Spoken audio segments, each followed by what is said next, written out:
are no words. Feel a song that's never been heard. How do you know when you hear the call?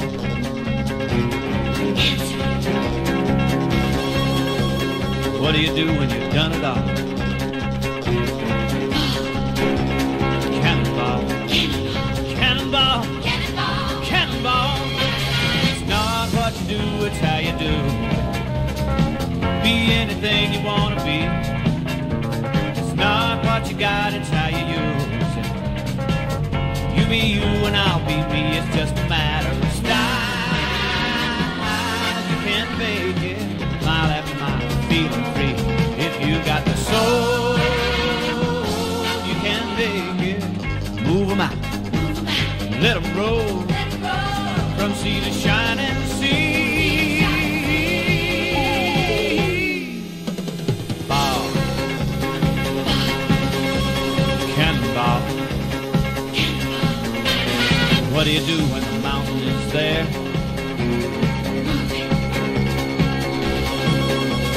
How do you answer the challenging day? And when your back's against the wall,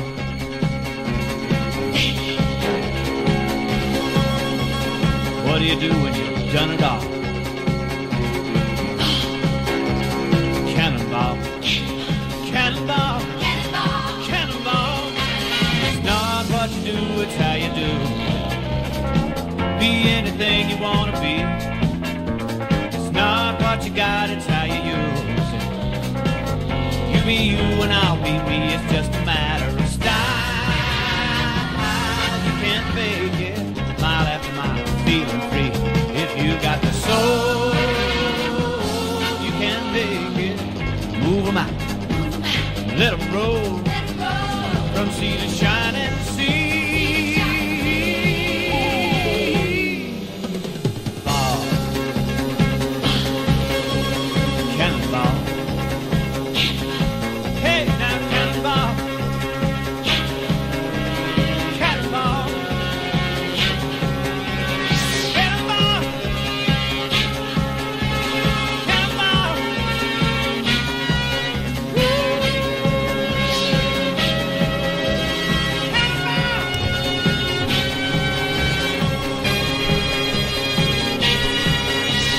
Yes, indeed. Good afternoon, ladies and gentlemen, mothers, fathers, daughters, sons, brothers, and sisters. This is the Apex Online Racing Triple Crown event, round number 2.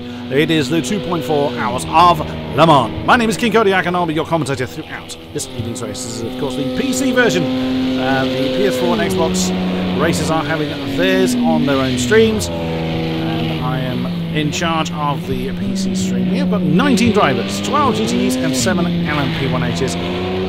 Looks like all the LMP1Hs have opted for the Audi. That's not entirely a surprise, as the Audi has proven to be rather effective here at Le Mans. Hello to those that have joined the stream at this very early stage. We're in qualifying for 30 minutes.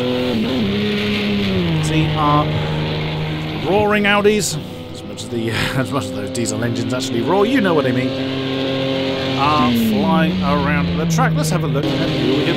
Woohoo! That's someone determined through the water gates. So, who have we got? We've got Nunu. Nunu is one of our Endurance League racers. It's got someone right in front of us. There's no teams in this event. It's just those who signed up, those who practiced, those who wanted to take part are here today.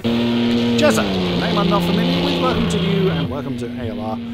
He is just backing off, it looks like. Where are you? It's been a while since I've done Le Mans, so having to get used to my virtual cues again. He's coming up to the Persian curve very slowly for some reason.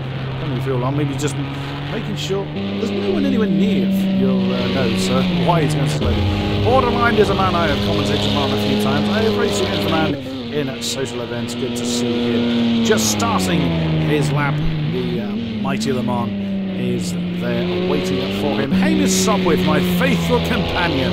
It's a joy to be able to commentate on Hamish for several reasons. One, he's a racer. Two, he's one of the first people I ever commentated upon. He was in the very first race that I ever tried my vocal cords on. That was the GT it was the second race I ever did. It was the GT3 Season 4 finale. He was in that particular race. He was also in the following season. But I commentated with Hamish for the F1 seasons. I've done the last couple with him, and so it was a great joy to see him in front of the camera. He may disagree with that, but it's good for me. THR Operator, not a name I'm familiar with, so welcome to you, one of our American drivers. He's just gone through Anarch and screaming on down towards the Porsche curves. One of our LMP1H's, TJ Gamer, has not left the pits, so hopefully he hasn't been a problem. AOR Apex has, however, is our 7th and final LMP1H car. Now, being that there's only 19 cars, I kind of imagine there's going to be some stints where there may not be a lot of kind of on-track overtaking going on, but you never know. You never know. We rely upon our GTEs sometimes to fill in the gaps for us. It's like as Apex comes through off of the Mozart, screaming on down. That is what it looks like for the LMP1Hs. That is not a lot of viewing. It's quite compact in that. Now we are looking at mixed weather conditions. It'll be dry to wet and then back to dry as we go through the 2.4 hours of this race. So that's really going to throw the strategy quite into a curveball situation. When will the rain arrive? How long will the soft tyres last? Will they run the soft tyres at all? Lots and lots of questions. You can see the sun is out. It's bright sunshine at the moment here in qualifying, of course.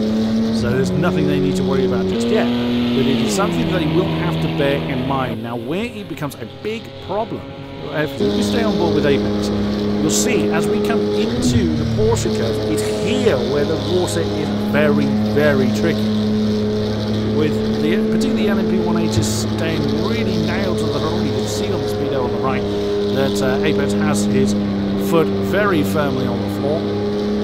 Through that entire section, as it starts to get slippery, that becomes much more difficult to do. We start to get some times on the board as Operator has jumped into the pit from getting pole with that 309.154 and comes straight back out again. Hamish has got the time on the board. He does have enough time to get another. Wow, that's dedicated coming through the S's, heading up to Tetra Rouge. Twitchy coming out of that corner onto the Harley 8 and off he goes.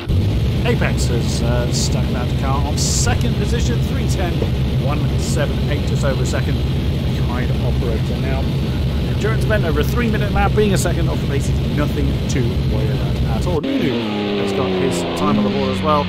A banker left for him as well, 3:75.4, this is a tenth a bit quicker than Hamish. And Borderline has also registered a time on the board, 3:21.109. I think it's fair to say that those three have got quite a bit more time than they can find.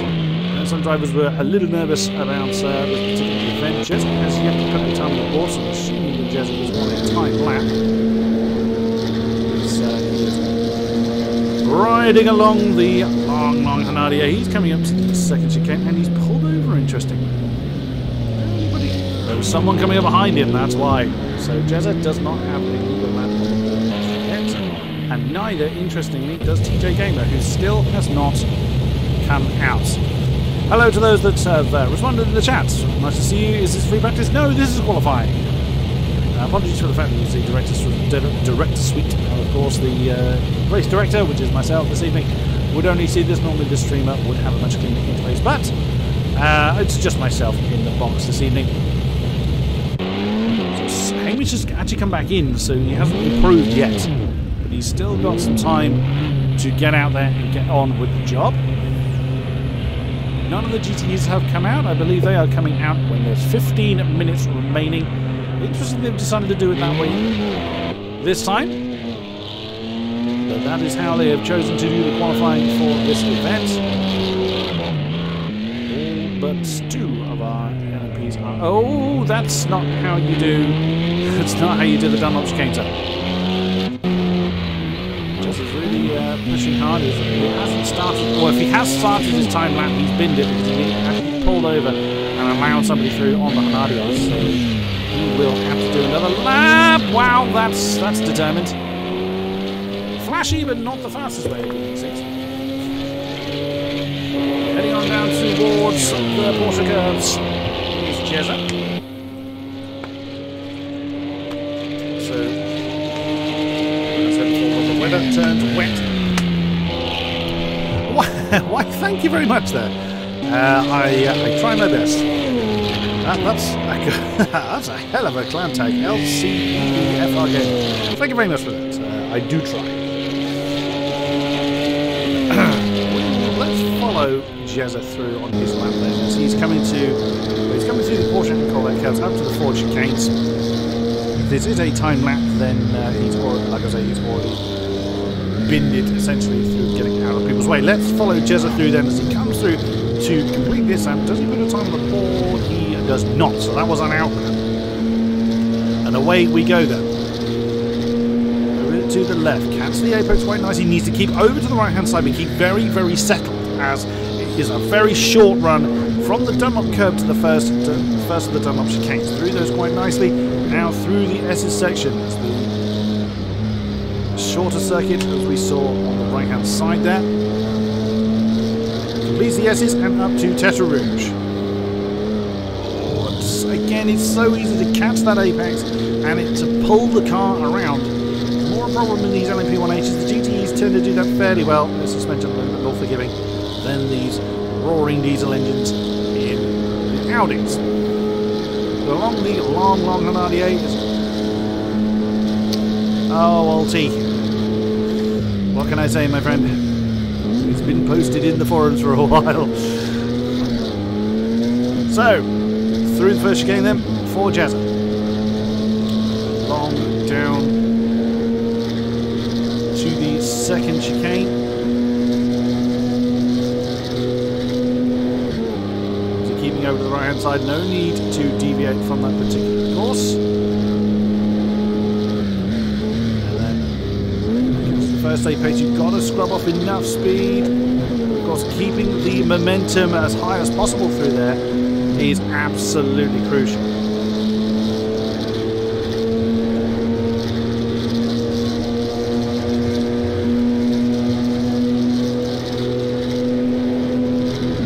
So coming into the Mulsanne turn, of course I call that straight the Hanardier. It is often referred to as the Mulsanne. It has various names depending on which map you're looking at. Through the Mulsanne turn and then heading on down towards Indianapolis and Arnage.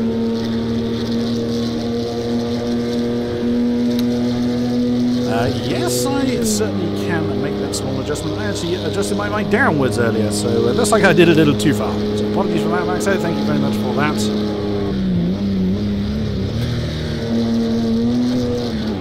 Through Indianapolis then. Keeps over to the left-hand side. It's very easy to actually get Indianapolis completely wrong, especially in the later part of the race when fatigue is starting to become a problem. Now screaming on.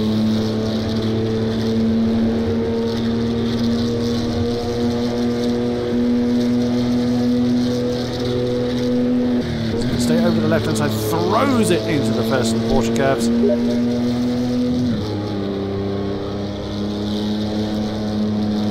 Nicely navigating through the Corvette. Oh, no sooner do I say that than the tail gets very, very squirrely.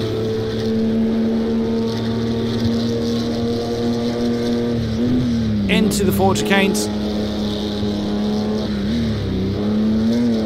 Very nicely settled. Oh, but too wide up the very last and invalidated slap. How frustrating is that?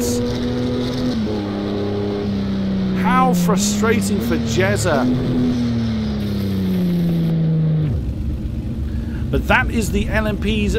That their day is done unless they are already on track. You can see Operator, Apex, Nunu, Sopwith are all out on track. Borderline's brought his car in. The GTEs are now going to get underway. There they go. So now the final 15 minutes of the GTEs will now get underway.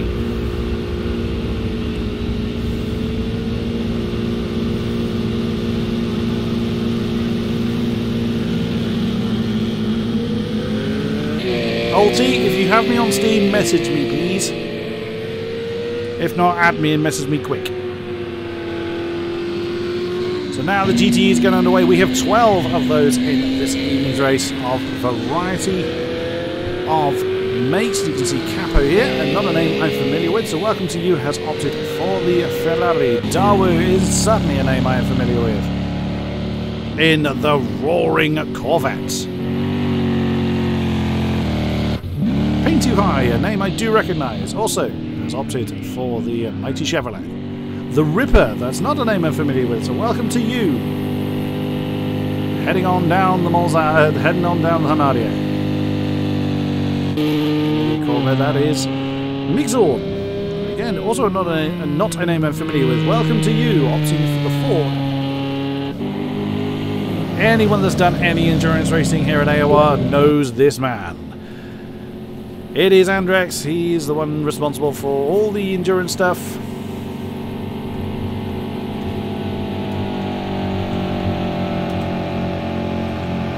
He's opted for his beloved M6 in the Stars and Stripe livery. Right behind him is Zero Stefan, and is a name I do recognise, but not through commentating with. I actually did a Rallycross social with him the other night. Probably the other week, actually. So he's opted for the Corvette as well. The Corvette getting quite a strong showing. There's another one. File Dark.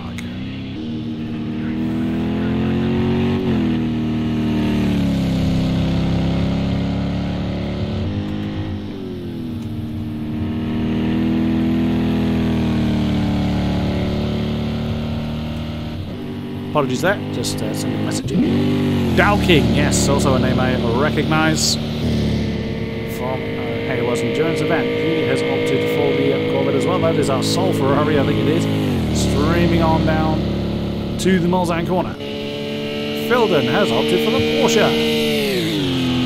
What a weird sound from the outside.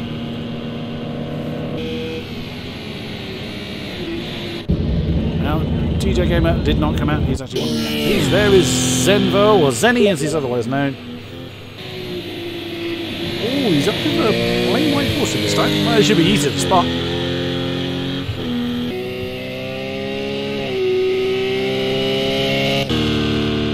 And TPW, Ticklish Pickle Wickle, also opting for the Porsche. So a few Porsches, a Ferrari, a BMW, and quite a lot of Corvettes.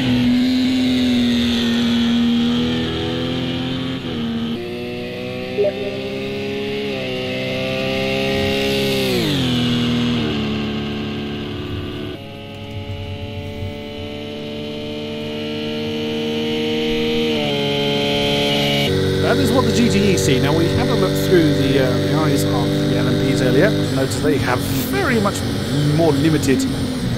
Oh, no, that's not going to do it. Evening. Hello, Hamish. Joining me in the commentary box briefly is a competitor in this particular race, but my faithful companion. It is Hamish Sopwith. Hello to you. You struggled a little bit in your Audi? I did. I was really gutted, actually. Good and bad, really.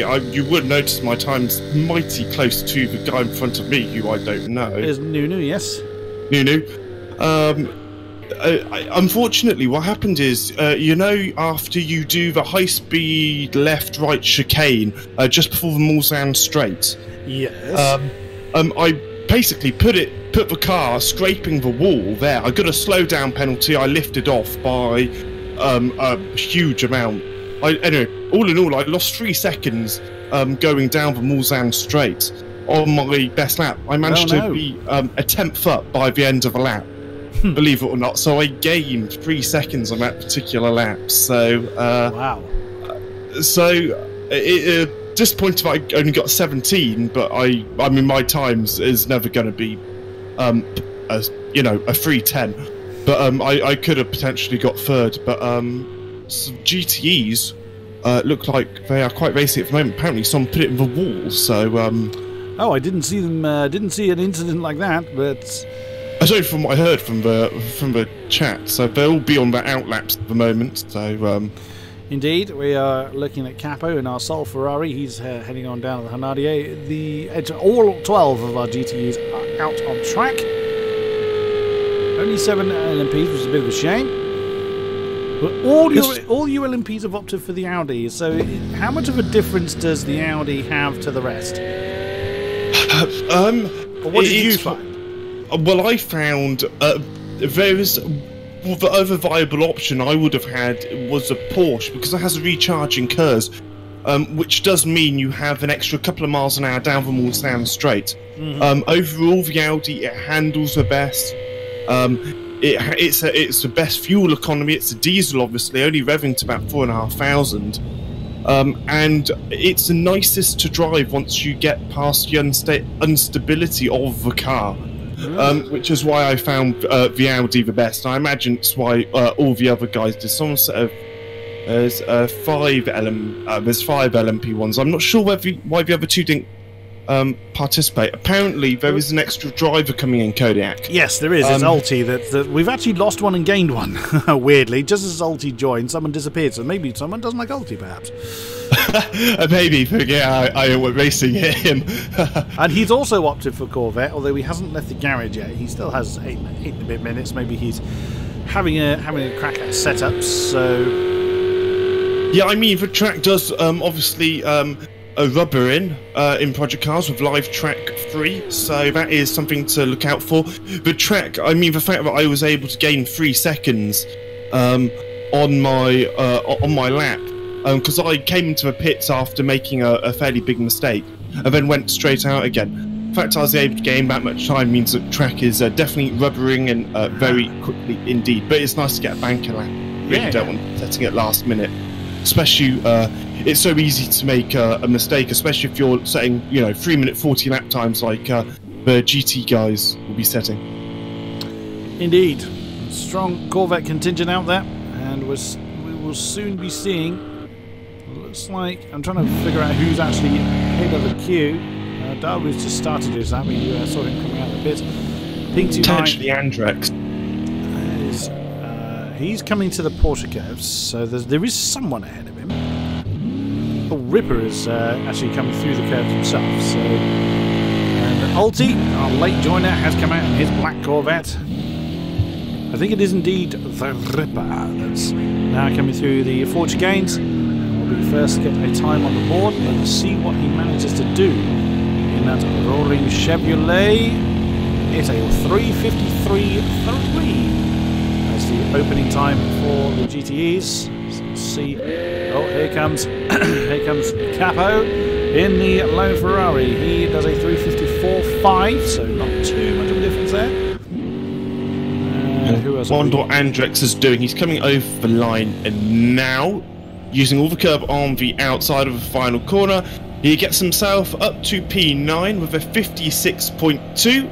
I'm sure he'll be wanting to improve on that. According to Andrex, the Corvettes are the fastest round here, but he's opted for a BM, so he obviously likes that car. I think it's a car he's used in GT3 racing.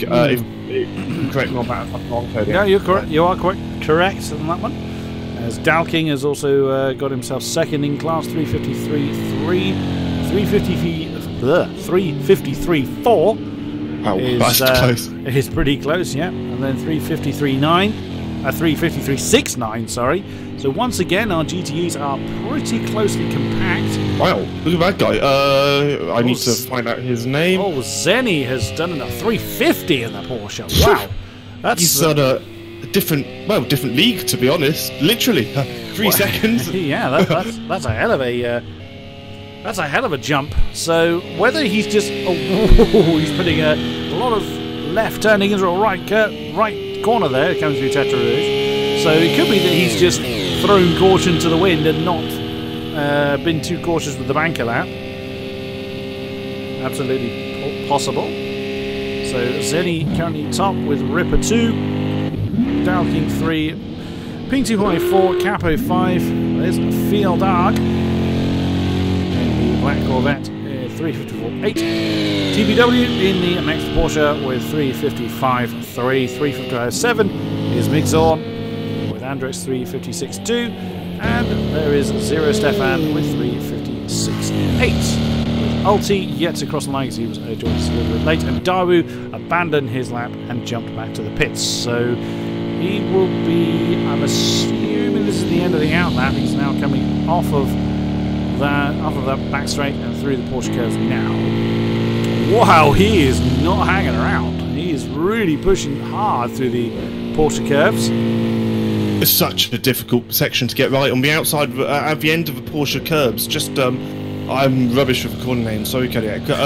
To the second to last chicane, there's a curb on the right hand side. If you go over that curb, just before the pit entry, actually, you pretty much your car will either spin or it jumps you so far off the track it actually ends up giving you a penalty. That curb is absolutely vicious. So you might see a lot of drivers cautious through there come the race. Alti has actually come through that section at this point, and he's done a pretty good job actually. It looks like a smooth lap from him so far, using all the track exactly what you need to do around this 3 mile track. Not 3 mile, 4 minute track for these guys. 3 minute, not 3 mile.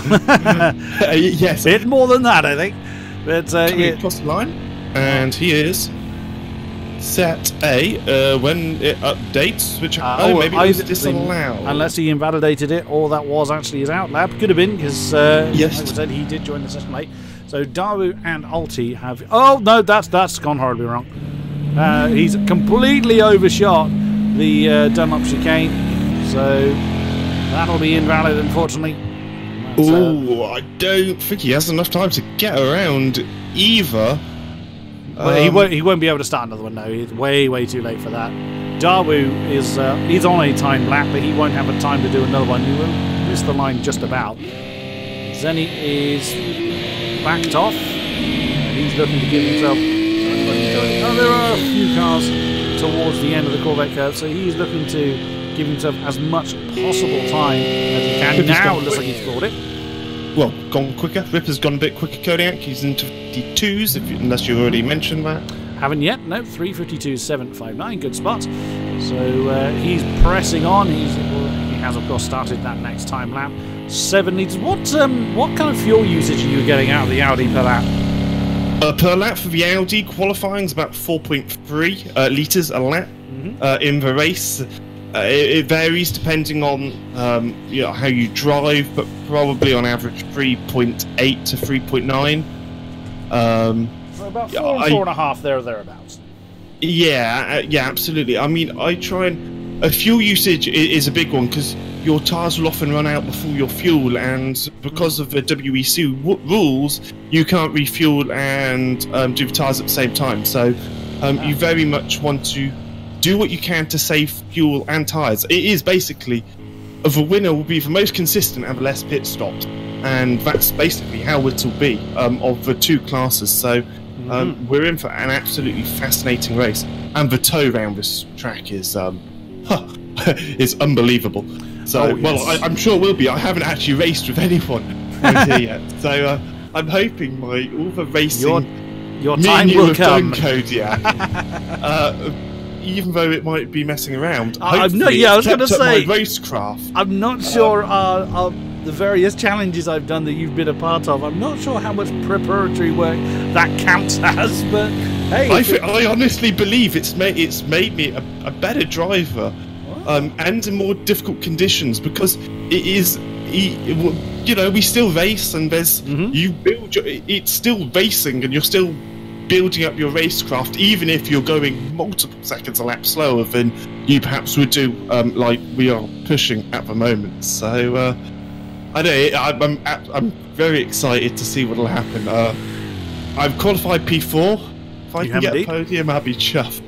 Well, with 30 seconds to go, you'd best head back down to the drivers' channel, and good luck to your race, sir, and I will definitely see you on the other side. Yeah, absolutely.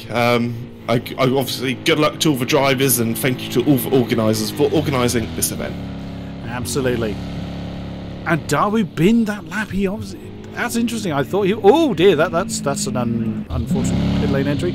So Alti then. Oh wow, that's a lot of opposite lock coming into the Porsche curves. The checker flag is out. Some of the GTEs are already back. Zenny, Ping Too High, Zero Stefan are all back, along with Mig Zorn, DBW, and Capo's brought his car in. Andrews just coming through. Arnage, where is Alti? He is coming up to the Porsche curves and the Ford chicanes now. Let's see what he does. Can he keep it? As I said, it's so easy just to overcook the gas just that tiny bit and throw a whole lap away. We saw it From earlier, Ulti is a 406. Oh dear. That's not gone well for him. But he still has a pair of LMP180s right behind him. Who is still out there? The Ripper. Does he improve? 353. Oh, he did in time, but not in position. Remains in third with a 352.714. Dow King is further back on the lap. There is File Dark. Here comes Andrex in the M6. 355.5 is his lap into the Ford chicanes. Will he improve? Oh, that's very loose on the tail. The M6 just about keeping within the lines. Does he improve? Oh, he was a 10th off of overhauling the Ferrari, but remains in 10th position. 354.742. That's Indianapolis. That blank left-hander for Dow King. Where's File Dark? He's actually just ahead on the road. Through Arnage. See on board? No, we can't quite see. We look on the map. Oh, actually, no, then File Dark must have brought that car in of his own accord, because they were actually fairly close to each other on track. The only person still going is, as we can see, Dow King in the blue and red Corvette. Sweeping into the Portuguese. Again, we're seeing the tail of these cars very, very loose. Through the Corvette curves now. Keeping the car nice and steady, a little wide coming through that middle bit, and sliding the car around the exit of the Corvette curves, now coming up to the Ford curves, Ford chicanes. The right hand side, it's very, very easy to misjudge when someone's coming into the pits or not, with the pit lane entry right there. And here he comes. 353, 488. Does he improve? Oh, 352.2 for Dow King, but 350.3, nearly 2 full seconds, was Zenny's advantage at the front of the GTE field. Wow, what a stunner. So, Dawu was unable to set a lap in the GTE field. He will start at the back of that with Jezza, sadly, validating his lap, didn't manage to get that one done. TJ Gamer did not set a time. So unfortunately, they will start at the back of the field. Ulti struggled a bit with that 406.2. Andrex just a couple of tenths off the back of the Ferrari. As I said earlier, 354.742. Capo in the Ferrari, 354.5 and then 354.2. So very close there between 8th, 9th and 10th. Porsche with Migzorn in the Ford, Sol 4.353.6, and the qualifying is now officially done. So the starting grid will look like, that's a very weird look from my game, there it is. So Operator is on pole for the LMP1 with AOR Apex and then Nunu. Payments up with Borderline, and a big gap to where Jezza and TJ Gamer are. Then leading the GTEs is Zenny with Dow King 2, Ping 293, Ripper 4, 075, File Dark in 6th with Migzorn 7, TBW 8, Capo 9, Andrex 10, Ulti 11. Oh dear, it's not a good day for the TX3 boys. They're usually much more towards the sharper end of the Le Mans or of endurance field. So we're just waiting then for the session to tick over to the race. Hello everybody that is in the chat, nice to see you all. Hello, we're just waiting for the session to move over. Hopefully it hasn't completely died on me. Otherwise we'll have to reform the grid. Oh, there we go. No sooner do I think that, then... oh, that's interesting. Apex was showing us in the pits for a second. Now, Jezza and TJ Gamer are starting at the back of their class, not at the back of their field. I was a little curious on how that would work, but they have started. TJ Gamer opting for the Toyota as opposed to the Audi. We need only 7 LMP180s in this session, in this event. This is only in that white Porsche.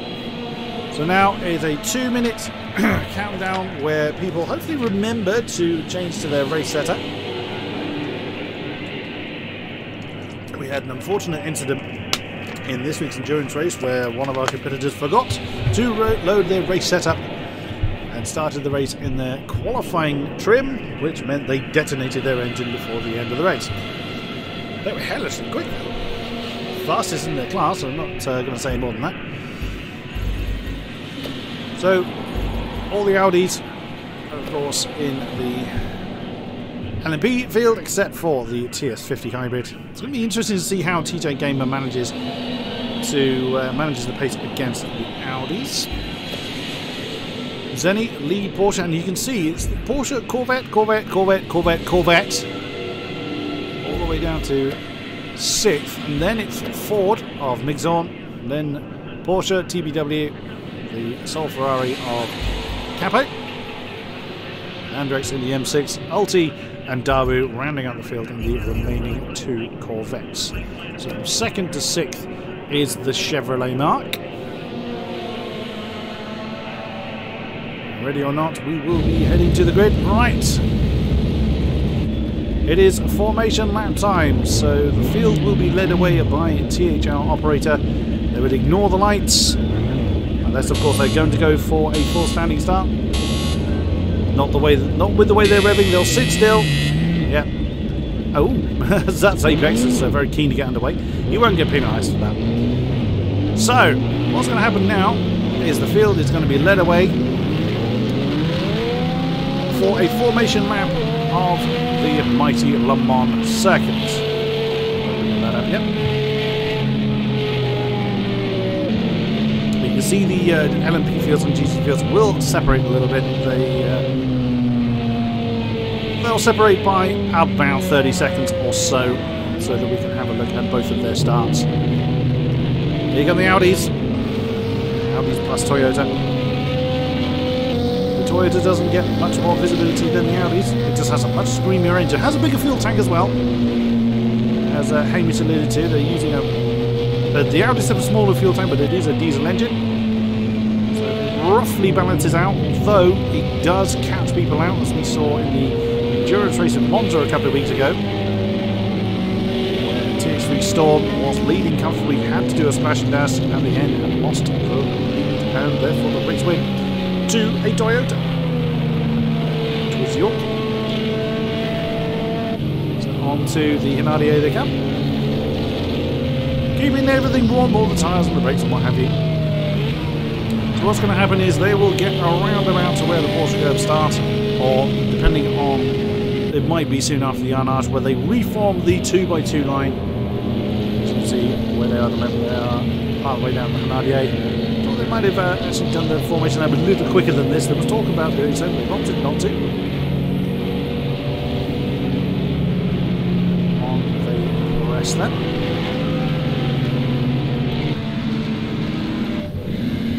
That's the view from Darby's car. 12 GTEs, 7 LMPs then are keeping the pace at around now. I use miles an hour. Apologies to those that want kilometres an hour. Nothing I can do about it right now. You're going to have to deal with it, I'm afraid. And that's how much. I always think he's going to hit the wall when Darby's throwing the car that hard. So this is the second event in the Triple Crown series. The IndyCar event happened a couple of months ago. Indianapolis 500 was recreated. We are of course doing Le Mans now, and the final Triple Crown event will be announced when it is ready. There's no exact date for it. It is a 100% distance Le Mans race. So that should be quite fun to see. A Le Mans race? Monaco race. What am I talking about? 100% distance Le Mans race is 24 hours. Not something you can recreate in Project Cars, I'm afraid. If you want that, you need rFactor or rFactor or iRacing, I would have thought you would do for that. So now coming into the second chicane.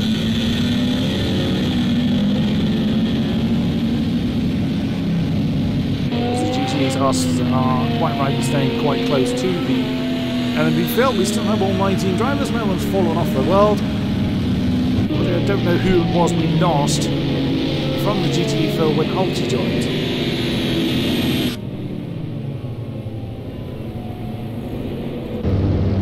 the operator has the best view in the world. It takes such a long time to do the formation lap under normal conditions. This is why I'm a little surprised they opted to run the... Oh, hello. Nunu has fallen to the back of the LMP field.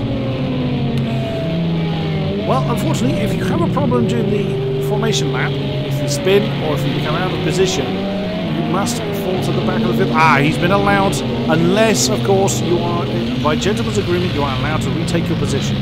So he's had a problem. He may have had a hardware problem, a wheel problem, or possibly a game screen freeze or something like that. It hasn't necessitated him coming into the pits. Oh, that was borderline. It was wandering off the road there.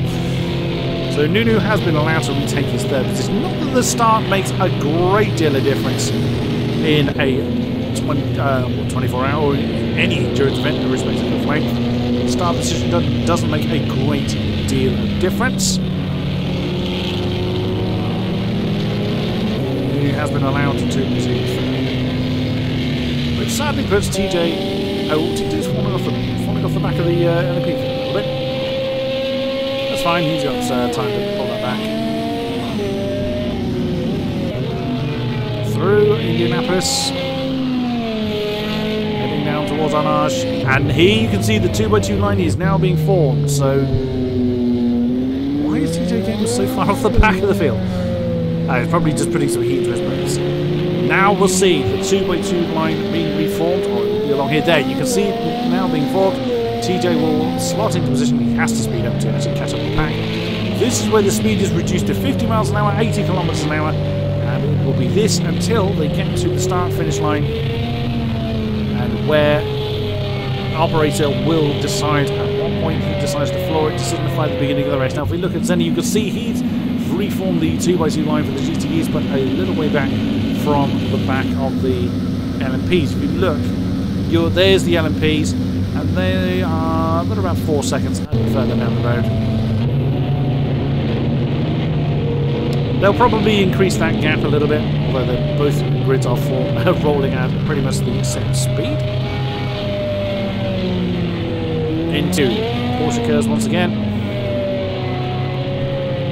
It's very, very nerve-wracking being that close. If we, for instance, go on board with borderline, let's use the chase game. No, he's definitely a little for them. Oops! You saw a bit of...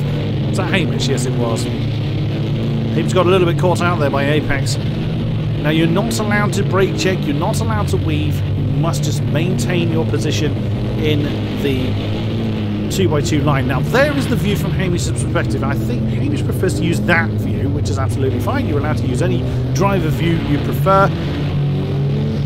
I personally prefer that one. I'm not a fan of that one, certainly not for an endurance event. I hold these guys in the utmost respect for taking part in an endurance race. It is certainly not something I could manage. Now you'll see that the GTs have fallen a little way back. They've actually sped up a little bit. You need to slow that down, otherwise they're going to close that gap down. And these guys need to speed up a little bit because that gap's going to close down as well. Listen to that, just roar of the Audis and scream of that Toyota at the back. Spot the odd one out. Through the Ford chicanes. If we jump on board with Hamish, right in the middle of the pack. So operator from any moment from now can floor it to signify the beginning of the race. And there he goes now. We are racing here at Le Mans. Decent start as you would imagine from operator. Sopwith has got a stunning start. He's already up to third. He's got Nunu. That was a pretty slow start then from Nunu. He's already had trouble in this in the formation lap. Through they come onto the Dunlop chicane, through the Dunlop curves. And oh, that's borderline that's in trouble. He's fallen to the back of the field. Now the GTE should be underway. Yes, they are now. As Zenny gets their field underway. That is Down King and Ripper in the blue and yellow Corvettes respectively, trying to do something about it. There's a big move there from Down King on the inside of the Dunlop chicane that doesn't quite come off. Looks like everybody is behaving themselves. Jump down to the M6. Oh, Andrix was actually a little bit boxed in there. And oh, TBW's in big trouble. He's fallen right to the back of the field. Any damage on the Porsche? He's very, very slow, so there could well be problems for TBW. That's a long way to limp. But everybody else seems to be okay. The top two jumping back up to the LMPs have really broken away. Hamish in third is 2.5 seconds behind this particular battle. Look at that. And we've lost one already. Oh no, we've lost. It's one of our LMPs. Unbelievable. We only had 7 of them and we've just lost one already. Oh no, what a great, great shame. Well, Operator has actually lost the lead to Apex. Hamish is under pressure from Nunu, so that just leaves TJ Gamer and Borderline. Oh, there was only 7 of them, and I can't remember which one it is. I have such a terrible memory on me, I really do. Unfortunately, I don't know who it is we've lost. Oh, Capo's in trouble. He's fallen. He's had an issue as well. He's fallen behind TBW in the GTEs. Wow, you can see if we bring up the map. Actually, it's better if we bring up the cockpit view. There's the field of GTEs, so there's a gap of 4 seconds there, 5 seconds for... Oh, it's Jezza! Oh, unbelievable!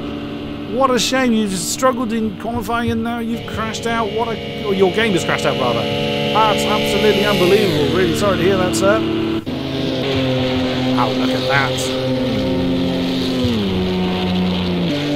Less than a second separating the top 2 is now 3.5 seconds between himself and Hamish. Hamish has broken free of Nunu, as you can see, it's 1.5 seconds between second and third now.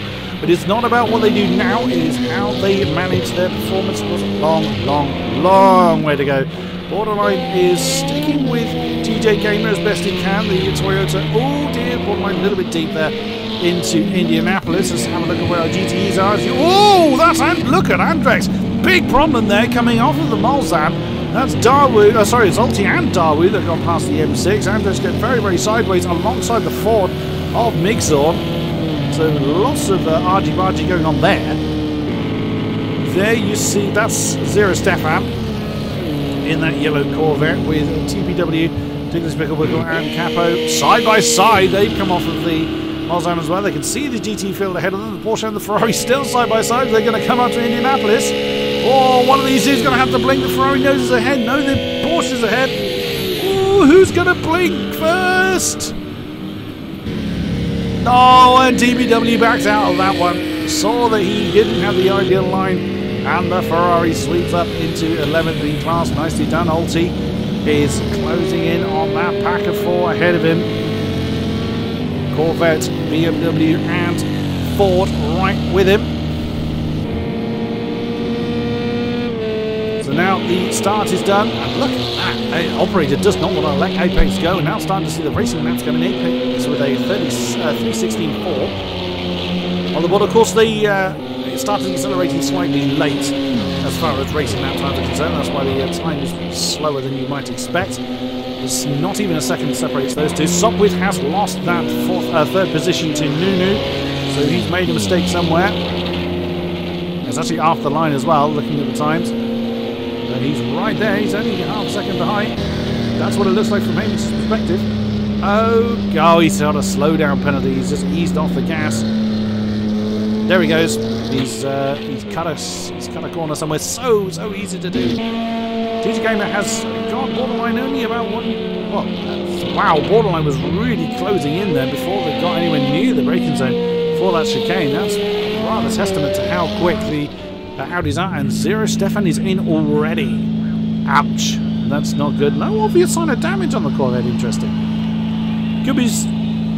It could be suspension or something like that. The pit crews don't animate properly for a spectator, I'm afraid.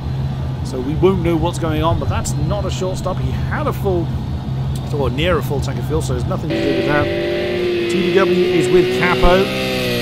Oh, Andres has gone to have a penalty. A 2-second penalty for the M6. Andres is one of the cleanest drivers in AOR, and he's actually the first one to get his name on the penalty board. Oh dear. Now they can appeal these penalties. It's not always worth it in a endurance setting. Oh, and Dalking has done the same then. A 1-second penalty for him. That's the Ford getting a decent draft off of the M6. The M6 getting a good tow off the Corvette. And these three remaining in their respective positions. You saw Ulti in the background of the shot. Looks like Mixon lining up for a move on Andrex. I mean, the Hardier is so wide. that there's not a lot of point trying to defend him per se. Even still, Andrex positions himself on the inside. He's looking to try and box the Ford in behind the Corvette of Dawu. And oh, that's very close, but he had to let that one go. He's going to try a bit of a switchback on the Ford. Let's jump on board with Andrex to see. Get a bit of a slipstream off the Ford, nothing too great, but he's now going to try an inside manoeuvre for the Mulsanne, and of course he's going to slow them up. Returns back to that slipstream position. You see how he's having to modify the throttle before he even gets on the gas, gets on the brakes rather. So he needs a bit more of a gap so we can get a run up to try and overtake the Ford. Really. Whilst they're doing that, Alti in the background is looming large. Yep. 6 trying his best to hang on to the back of the Ford. Whilst that's all going on, look at that. Ping too high, the Ripper and Dow King! Whoa, big problem! Massive problem! Oh, huge impact! Huge impact. That's the Ripper that took a huge hit to the nose as he got very sideways in Indianapolis. So he's spun the car around, gone onto the dust to try and get out of people's way. There's Capo and TPW coming through. Zero Stefan has of course been in the pits, so he's quite some way behind this particular battle. 45 seconds indeed. Ouch, that was a huge hit on the front of the Corvette. That's going to be a trip to the pits for certain. Let's jump back up to see how our LMP1Hs are doing. Borderline still on the back of that screaming Toyota.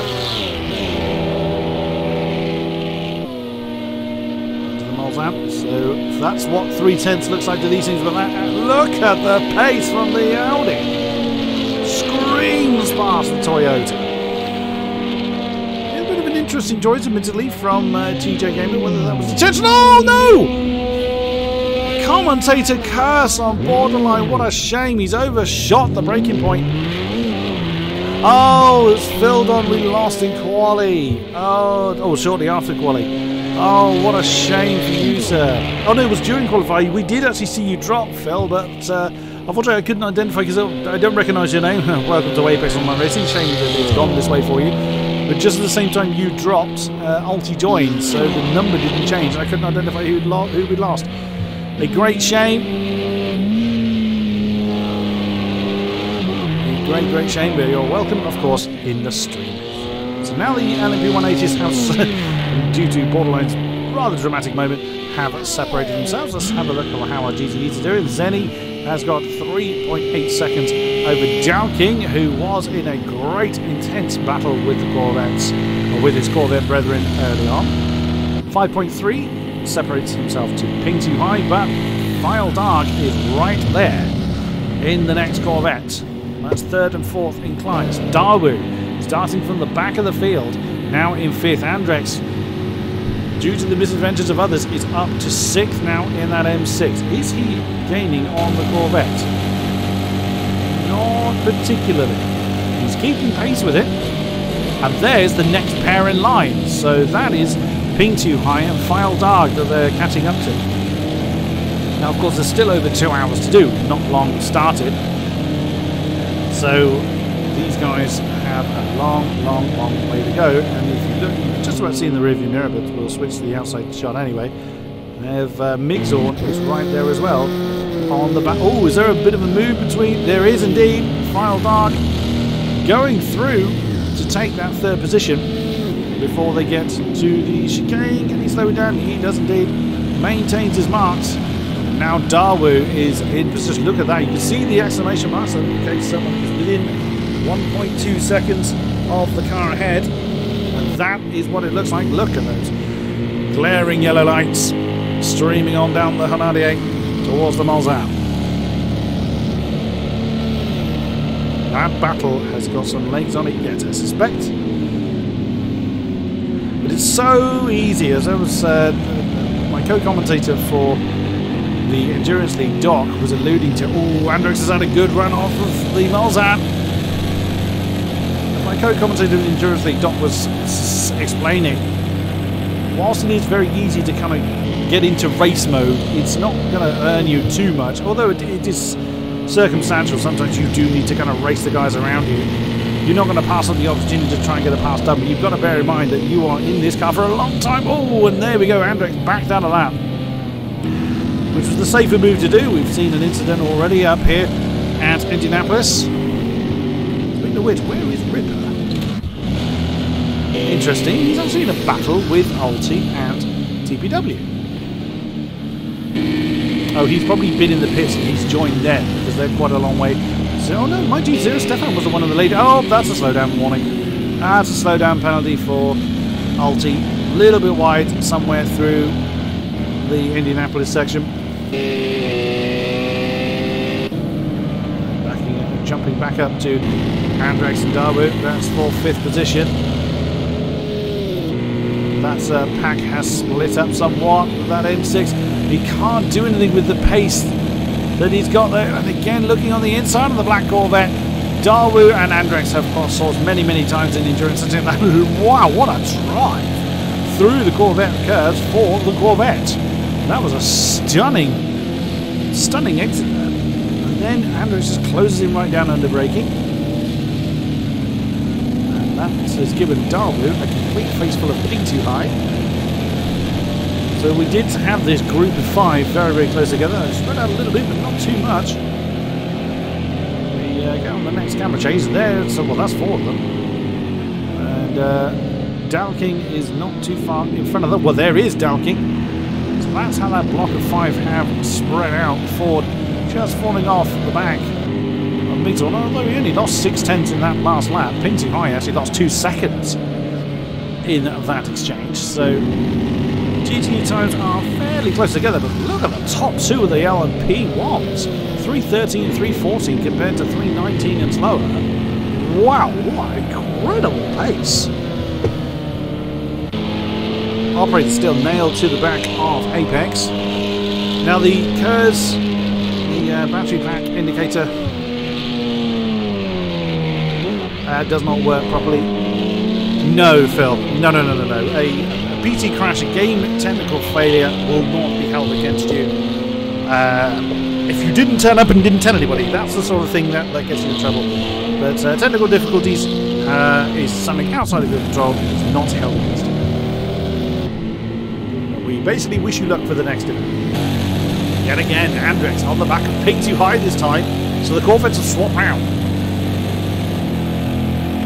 It's still a battle for 5th position. He draws alongside the blue Corvette. Has nosed ahead. You can see the blue and black Corvette in the mirror there. And the Ping too high slots behind Andrex. Thinks about the move on the inside of the second chicane. Oops. Bit of locking up there from Dawood. Now Andrex. Oh, Ping too high gets a little bit. Wandered a bit too wide on the exit of that chicane. Wow, Andrex has some incredible pace. Oh, it was your first race in AOR. What a great shame. A shame that it ended so. But welcome to AOR nonetheless. We hope to see you camera side soon.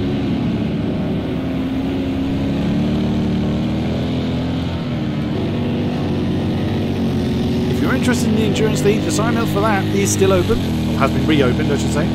So please feel free to have a look. Sign up, get involved. You may have crazy lunatics like me shouting about your on-track antics. I do cover the PC races and we go on for quite a number of things Project Cars do actually, so you'll find me in the combox for. Andrex does not want to let Dawood go, and look at that, that's Dalking on the back of Filedog. Oh no! That's no longer Dalking on the back of Filedog as he's wandered off at Indianapolis. So he's gone down to 6th now. Slots in behind Ping too high. With Migdal right on his tail. So that's gifted 3rd and 4th to Dawood and Andrex respectively. And 5th to Ping too high, of course. There you see Filedog, Dawood and Andrex in that order. 2nd, 3rd and 4th in class. But wow, Zenny is 11.6 ahead on that battle. You could have, maybe that's the secret to Zenny's speed. He didn't paint the car.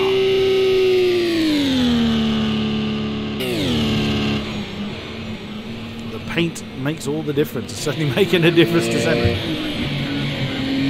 What was his fuel amount?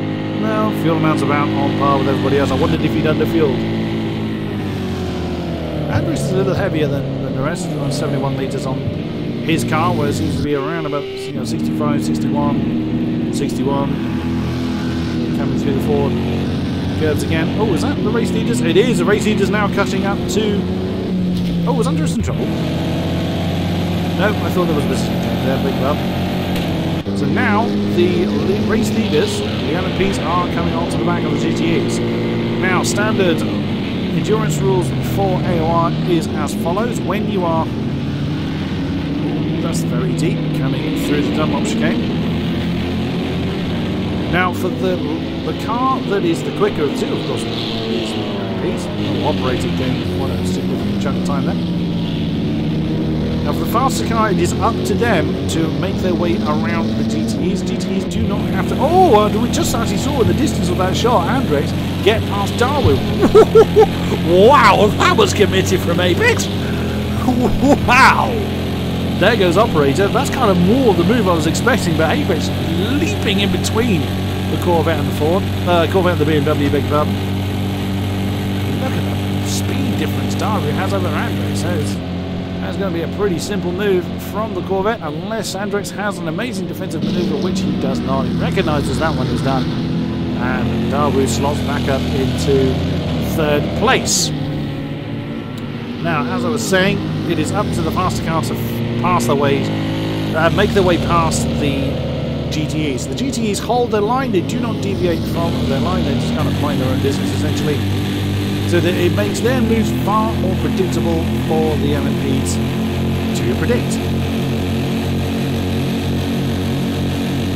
King thinking about a little ping too high. You had to think about it, but opted not to go for that dive on the inside of that chicane.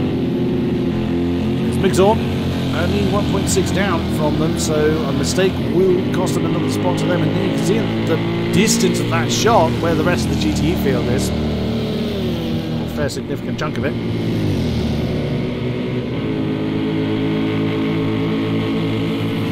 Interesting, the top three all in 317s for LMPs. Hamish has had a problem somewhere with 338.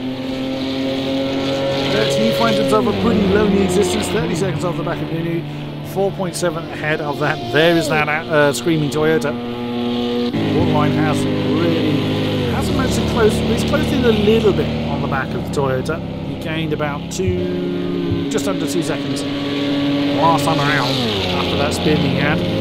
There is the Toyota at the top of the shot. Either way then, AOR Apex from now 3.2 as Ping Too High has just lost that position to Dow King coming up to Indianapolis. Dow King on a bit of a recovery after throwing his car into the dust a lap or so ago. Andrew is still on the back of Dawu. That looks set to carry on for quite some time.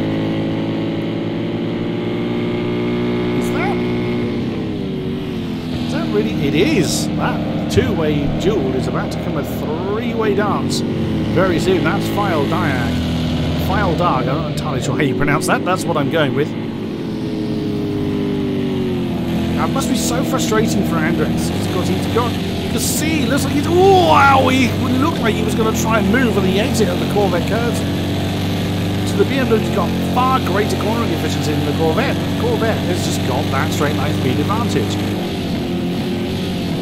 The cornering efficiency isn't going to, over the long run, help Andrex to a massive amount, but he's making it work brilliantly well. Having the greater cornering efficiency isn't helping him enough in the slipstream. It is not giving Andrex enough to come past the Corvette. Now, yes, the BMW is slightly heavier, we already identified, by about 10 litres. So it's actually a fairly significant amount of fuel between the pair of them. That'll be Nunu coming up behind them. So this is what it looks like from the lapping car. This is why you need the GTEs to behave themselves. You need them to be predictable on the move they're going to do, because you are flying up behind them. Oh, no, no, no, no. That's what Dirty Air does. Now either Nunu tried to hit the brakes. Oh, that's a big old chunk of damage. There's Capo, the Ferrari. Where is Hamish? Hamish will notice that that gap is dramatically dropping. Yeah, I think he's just taking it a bit easier. He's in 31s at the moment, so either he's getting kind of caught out in the traffic or he's being quite cautious with that Audi, which is absolutely fine. It's not often we see Hamish in these endurance events, so you don't want to do anything silly, you want to bring the car home. There is TJ Gamer that has closed him down in the Toyota. Steady Hamish. Nunu is, of course, going again. There's Capo actually keeping up with the Audi on the Mulsanne, on the Hanadia, I should say. Oh, that's another penalty on the board. 3 seconds for Dalking, 1 for Plenty High, and 2 for Andres. I said that one earlier.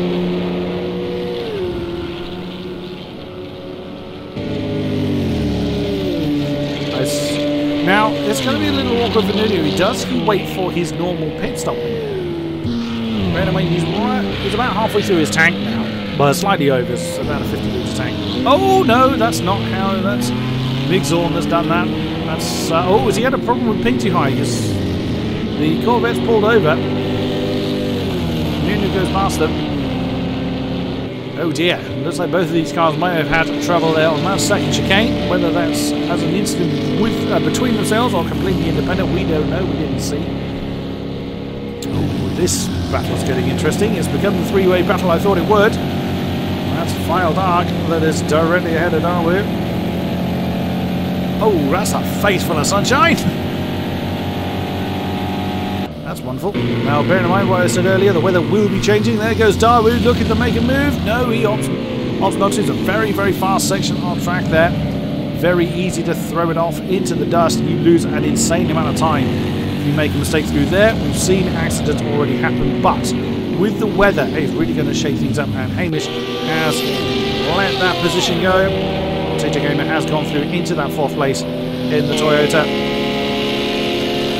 Nunu in trouble. Oh, that's the Corvette jumping over the Apex Avanage. So he's lost a couple of seconds already on TJ Gamer. Oh dear, that's Hamish getting slightly caught up with a Porsche coming through Indianapolis, unfortunately.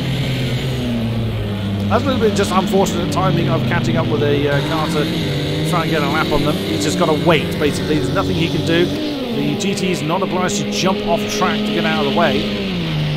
Is that AP? No. I was borderline that circuit. And the rain is falling. That's a lot earlier than I thought it was going to be. Now, this is going to be interesting. This is probably Nunu might chance. Oh, we're starting to see more penalties coming up as the track's starting to get really, really slippery. Who's just got one now? File Diag has just got a penalty on the board. This 3 still continuing. And Nunu has brought his car in now. That's going to be awkward because if he comes onto the wets now, it's way, way too early. There's nowhere near enough water on the ground. But he obviously feels safer to bring the car in, get the repairs sorted out now, than chance just pushing on until his normal pit stop window. There comes Hamish. Whoop, a little bit of wheel spin. Off the exit of the 4 chicanes. And has got borderline in hot pursuit as well. Sunny. Minding his own business out there in the lead of the GTEs. No such luck for Andres. Of course, Andres has just had a face full of dirty air for quite a long time, so his tyres could well be chewed. So, having the rain come earlier will be quite a blessing for those that have been stuck in that dirty air for a long time. Nunu would have wanted to have gone on a bit longer, but he felt the need to bring that car in now with that mistake that he made coming through the S's last time around.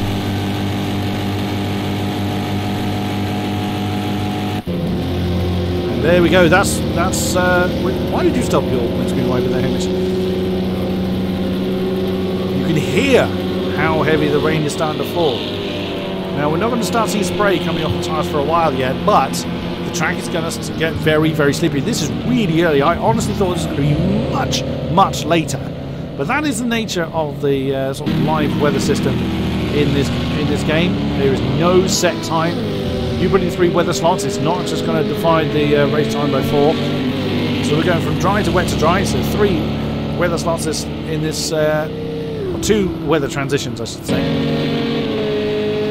And we have done barely half an hour since the parade lap began. The rain is here. So this could go on until 10 laps of the race. It could last for 10 laps. Nobody knows. That is the point of this. Can I just see? No, I can't. I thought I saw a mark on TJ Gamer there. No, I was a little bit deceived. Daru on the back of far dying. It looks like Andrex has fallen off the back of that particular battle at the moment. But I wouldn't be at all surprised if far more penalties come on the board just because. It looks like Borderline's getting close to Hamish. That is for 4th in class. There's Daru on his fellow Corvette brethren. Now, Daru will be aware that Final Diag has a time penalty, but 2 seconds over 2.5 hours is not really anything to worry about. The rain stopped. No, it is still there, but it's very, very, very light. I think it's there. Oh yeah, it is there. I had to really look for it there, and I can't. I'd be very surprised if it just lasted a lap. Nunu is back on track. He's, of course, now in 6th and last in class. Borderline is catching up to Hamish, who's got Andrex right ahead of him. Oh, that's a really unfortunate place to catch up with someone. You can see from Borderline's perspective.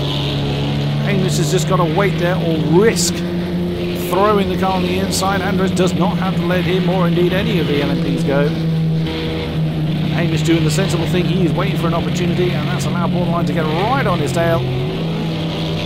And now Hamish will fly past the BMW. Oh, there he goes. So waited for the best time to do it. Absolutely fine. And now Borderline's going to get stuck because they've now come into the forward curves, and Borderline's hanging back, I think. Borderline has been very, very cautious with that car, especially if the track gets getting slippery. That is absolutely fine. Paint Too High has got himself a battle with Migzorn, so the Ford on the Corvette there. Goodness me. Looking at the top 2, they are only separated, so that's the top 2. That's about 2.2 seconds between the pair, and there's nearly 2 minutes.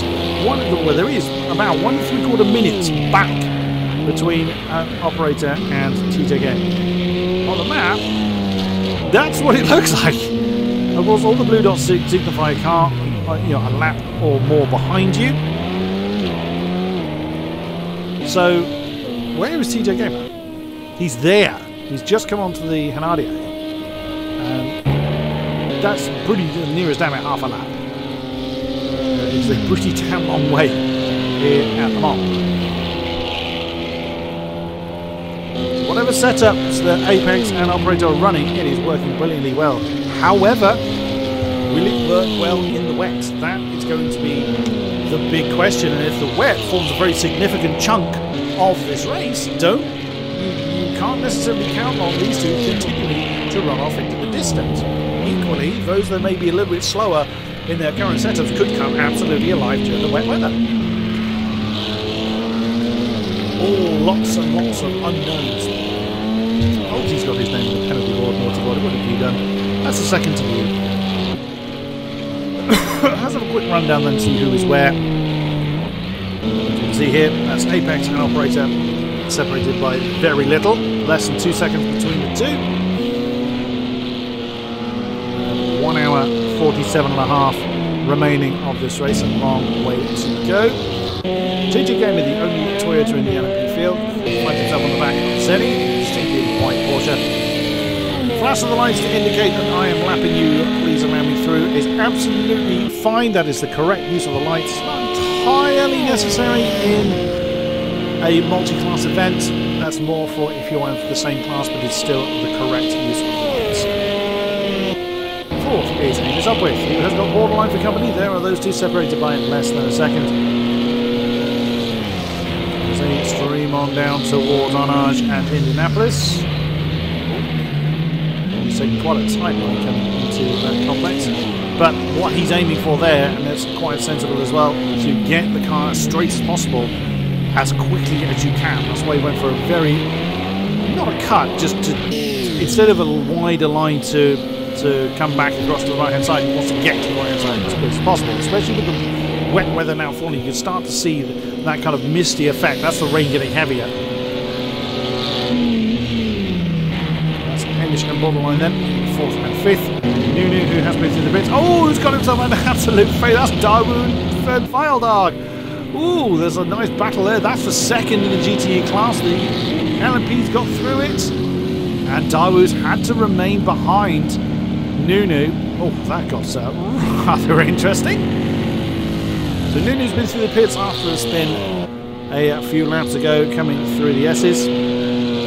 See his car now back in fighting form. We assume he's not on wet tyres. We can't tell. There's no way to tell externally what he is on. Lead of the GTEs is Zenny in that plain white Porsche.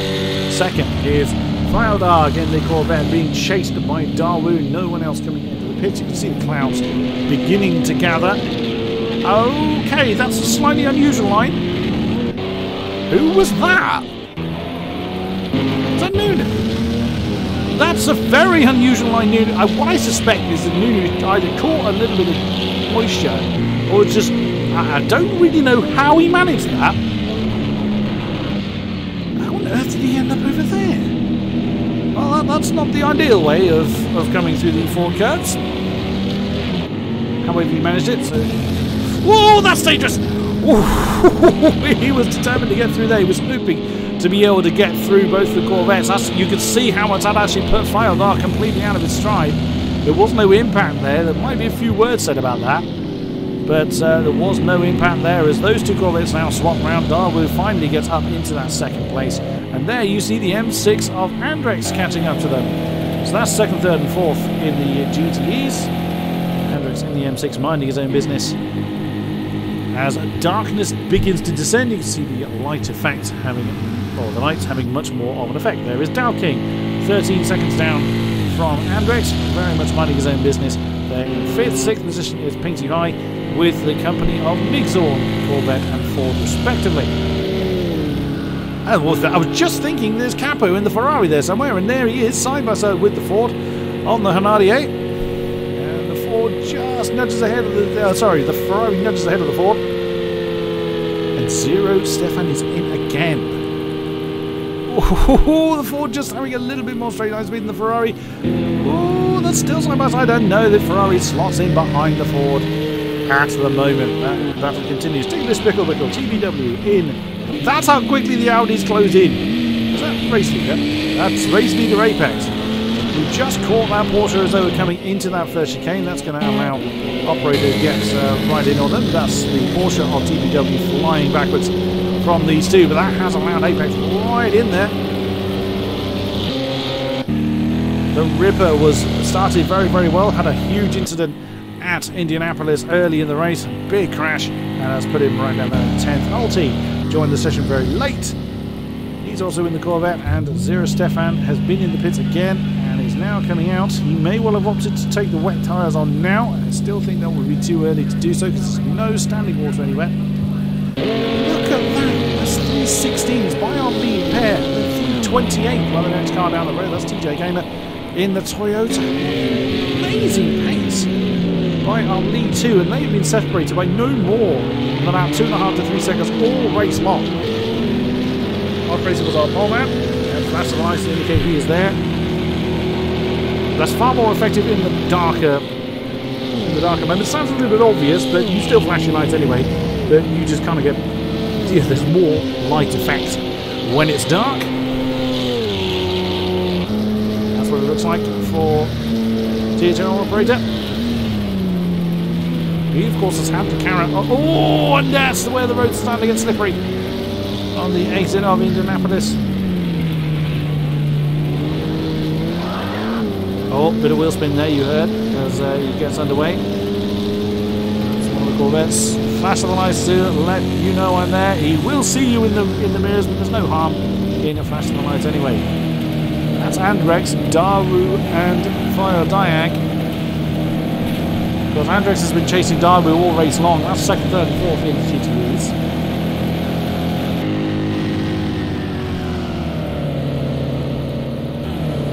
And in comes Filedog. Interesting. Is he opting for the wet weather tyres now? Still too early. Well, I reckon it's too early. I'm by no means an expert. Here comes the pit crew. You had plenty of fuel on board. Speaking of which, I was just thinking, surely the leaders are going to be in soon. And indeed, here they are. Right on cue. Ain't no way you're going to get around a whole lap with 1.1 or 2.6 litres still in the tank. So Apex and operator come in. CJ Gamer won't have to. As you can see, he still has 13 litres of fuel on board. And King-Kodiak is in. And, oh, several people coming in. So it looks like people are opting for the wet tyres. I wouldn't expect to see the GTEs coming in now. So King-Kodiak is in. Dow King is in. And Migzorn is in. Oh, that's Capo on the back of Ping Too High. They have opted to continue, and I think that's probably the wiser decision to do at the moment. This is really where the strategy and the kind of guesswork or risk-taking comes more into it. As the rain falls, how well will your slick tyres hold?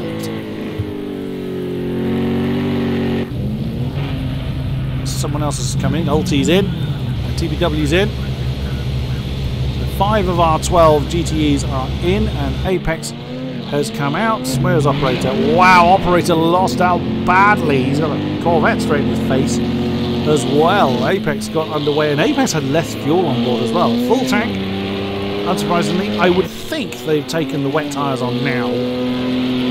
That may have been out of necessity than outright choice. There is operator now 3. That's probably the first time it's been over 3 seconds, that gap all race long.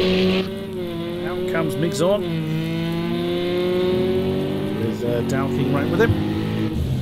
Ripper is in, so therefore King-Kodiak, there he is. He has come out. Let's see how his times are proved. Oh, that's not a happy looking Porsche. You've had an argument with something fairly solid, I'd say. What's Ulti's car looking like? Ulti's looks okay. Ripper, I don't think he's had another incident since that early spin he had. Of course, Zero Stefan has been in the pit already. Well, that's the CJ Gamer coming up behind him. And in comes the Toyota. Now, the Toyota could have gone on longer, but TJ has opted to bring his car in now. Ripper is there a long time, so assuming there to be additional damage on his car.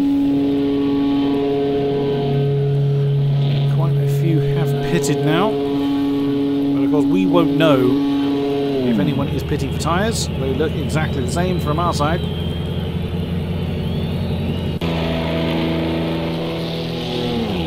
That's how the lead looks now. 2.8 seconds before the braking zone, and Borderline's come in. Borderline had a fairly empty tank, just 5.3. Could have done one more, but wasn't going to choose it. I'm assuming Sopwith is coming in. Yes, he is. Only 2.5 litres on his fuel tank, but of course the question comes, do I put wet weather tyres on? Yes, we keep going on about it, but of course the wet weather has come to rather, and you're going to kill someone's pit crew there, Hamish. It wasn't his pit crew he was aiming for. Is Hamish going to stop? Oh dear. Hamish might have actually missed his pit stop.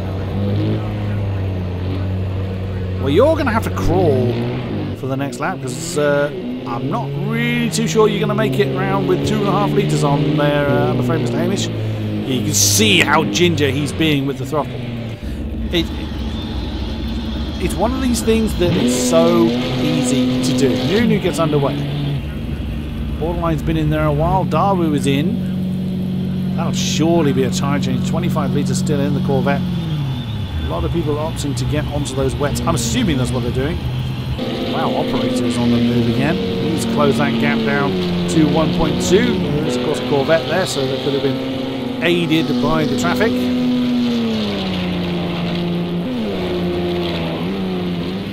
As they come through the Forge Gains gap. Now they're going to start hitting the kind of... Aha! They're on the wet tyres. They're now doing the 4-minute times. I'll mind you, that's their outlap, so no, that's not indicative of the damn thing. Ping Too High is in, along with Daru, who's come in before. Andrex is continuing his merry way in second in class. Whoa, hello! Operator on the tail of Apex. That's for the lead. Now, with the way these cars are sticking, how long the range is falling for, and it's obviously much colder, it would look like that operators got the advantage in these drier conditions. Dry conditions, good grief. He could well have got the pit crew bug there, Lindholtz. Impossible to tell. Could have been someone already in the pit box here that his game told him to be in. We don't know that from a spectator standpoint. How is he doing fuel-wise? 1.2. Yeah, I'm not surprised he's going to do that. He's going to be absolutely crawling. He's got 1 litre left. He can use his hybrid engine to kind of propel him without petrol.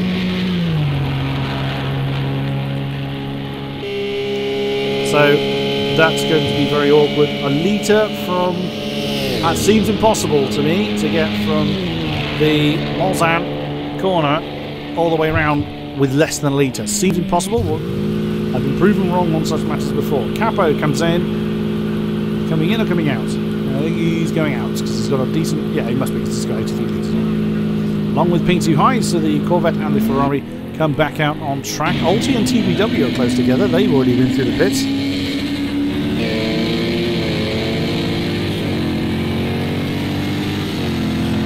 Continue that as Dalking is... Oh dear. Dalking has had an argument with something very solid. He's already been in, so that's the second time in a few laps that he has been through the pits. Operator is still on the back of Apex.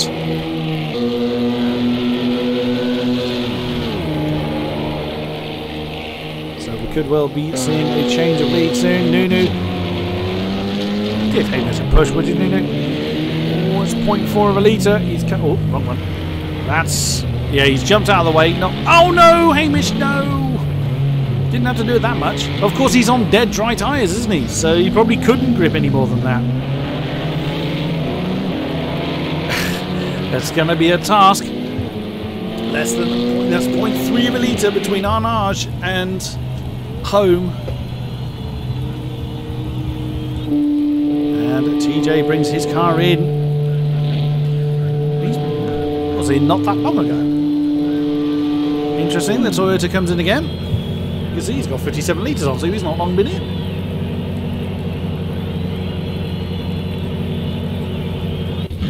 Ulti and TBW continue their battle.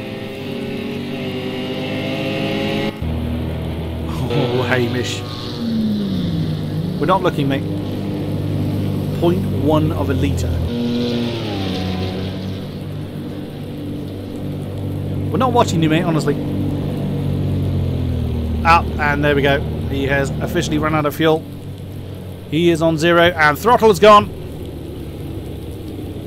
It looks like, by the way he's trundling... Oh, he made it all the way to the pit entrance! No! And that is Hamish's day done. That is tragic. He made it all the way to the pit lane entrance. As Andrex, he actually got into the lead of the GTEs, I just realised. Zenny is in. Oh, Hamish. That is a shame. A great, great shame. I think you got a little bit conned there. There's a lot of pit crews out there, so it could be that. And yep, he has retired. So hopefully he'll be joining me soon in the com box. Down to just 5 LMPs. There goes Zenny in the GTE. We will resume the lead of the GTEs, of course. Alex will probably be in there a while. He's got a full tank of fuel on board. There goes Darwood to go through into second position.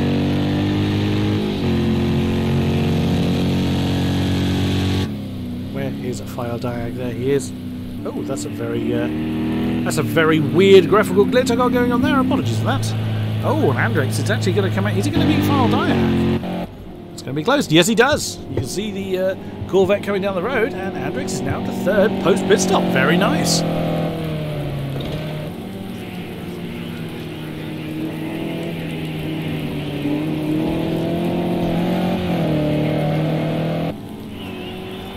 Still, Ulti is with TBW.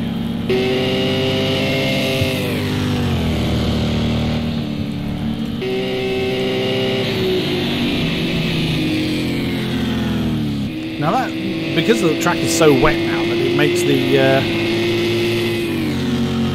these battles that much more interesting.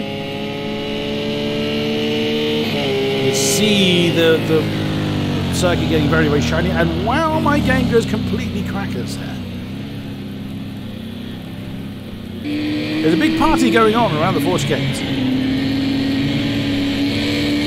And he was just like, damn it, if I can't drive, I got a party. He said, wow, look at the state of the front of that Porsche from DBW.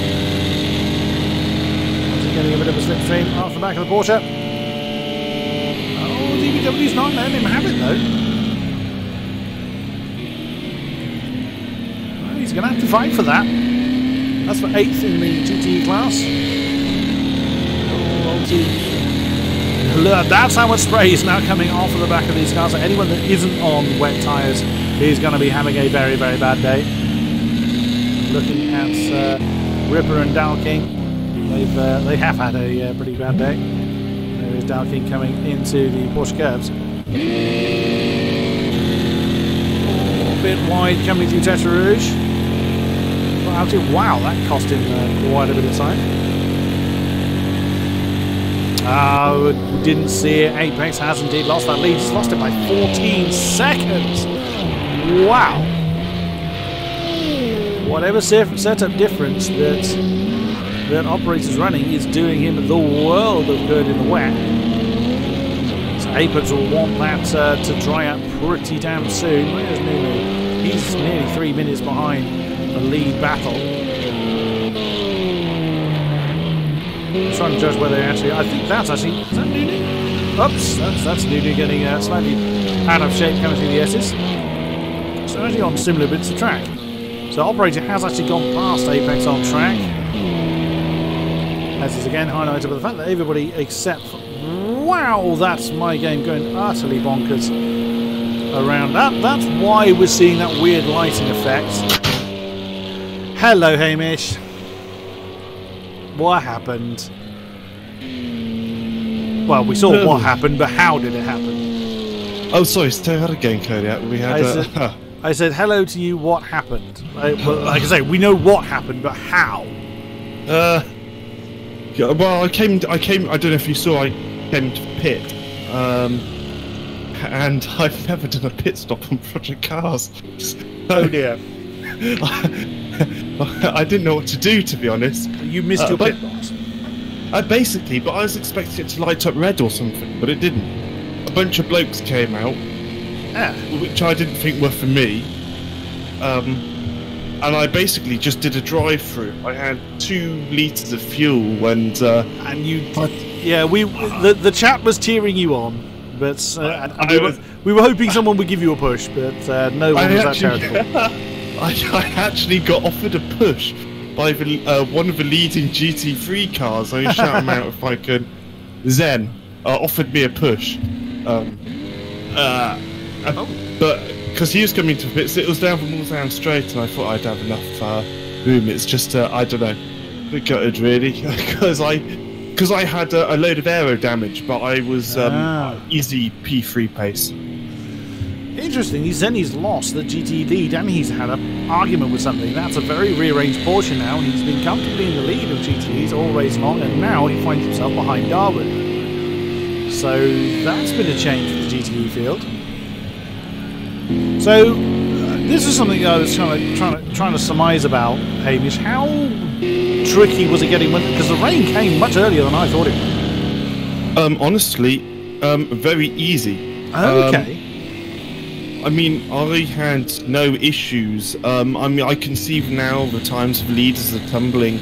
Remember, what, 23s, so 23, 24s. I didn't have an issue.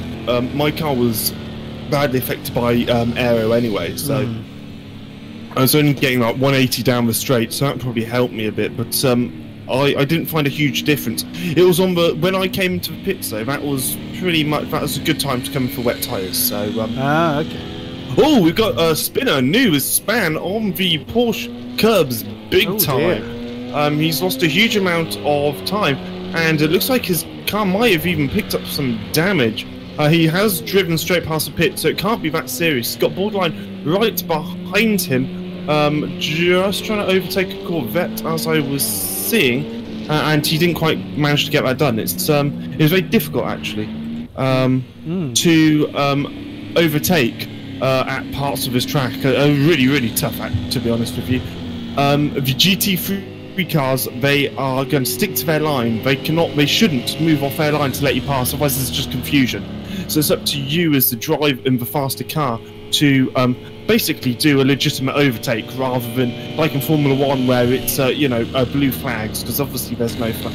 So it's more charitable in that sense, that the GT cars decide not to hold you up. But yeah, traffic was a bit of an issue. I was certainly catching up to a few of the guys, even with my damage. We've just had a GTE lead change. Zenny has retaken that lead from Dawu.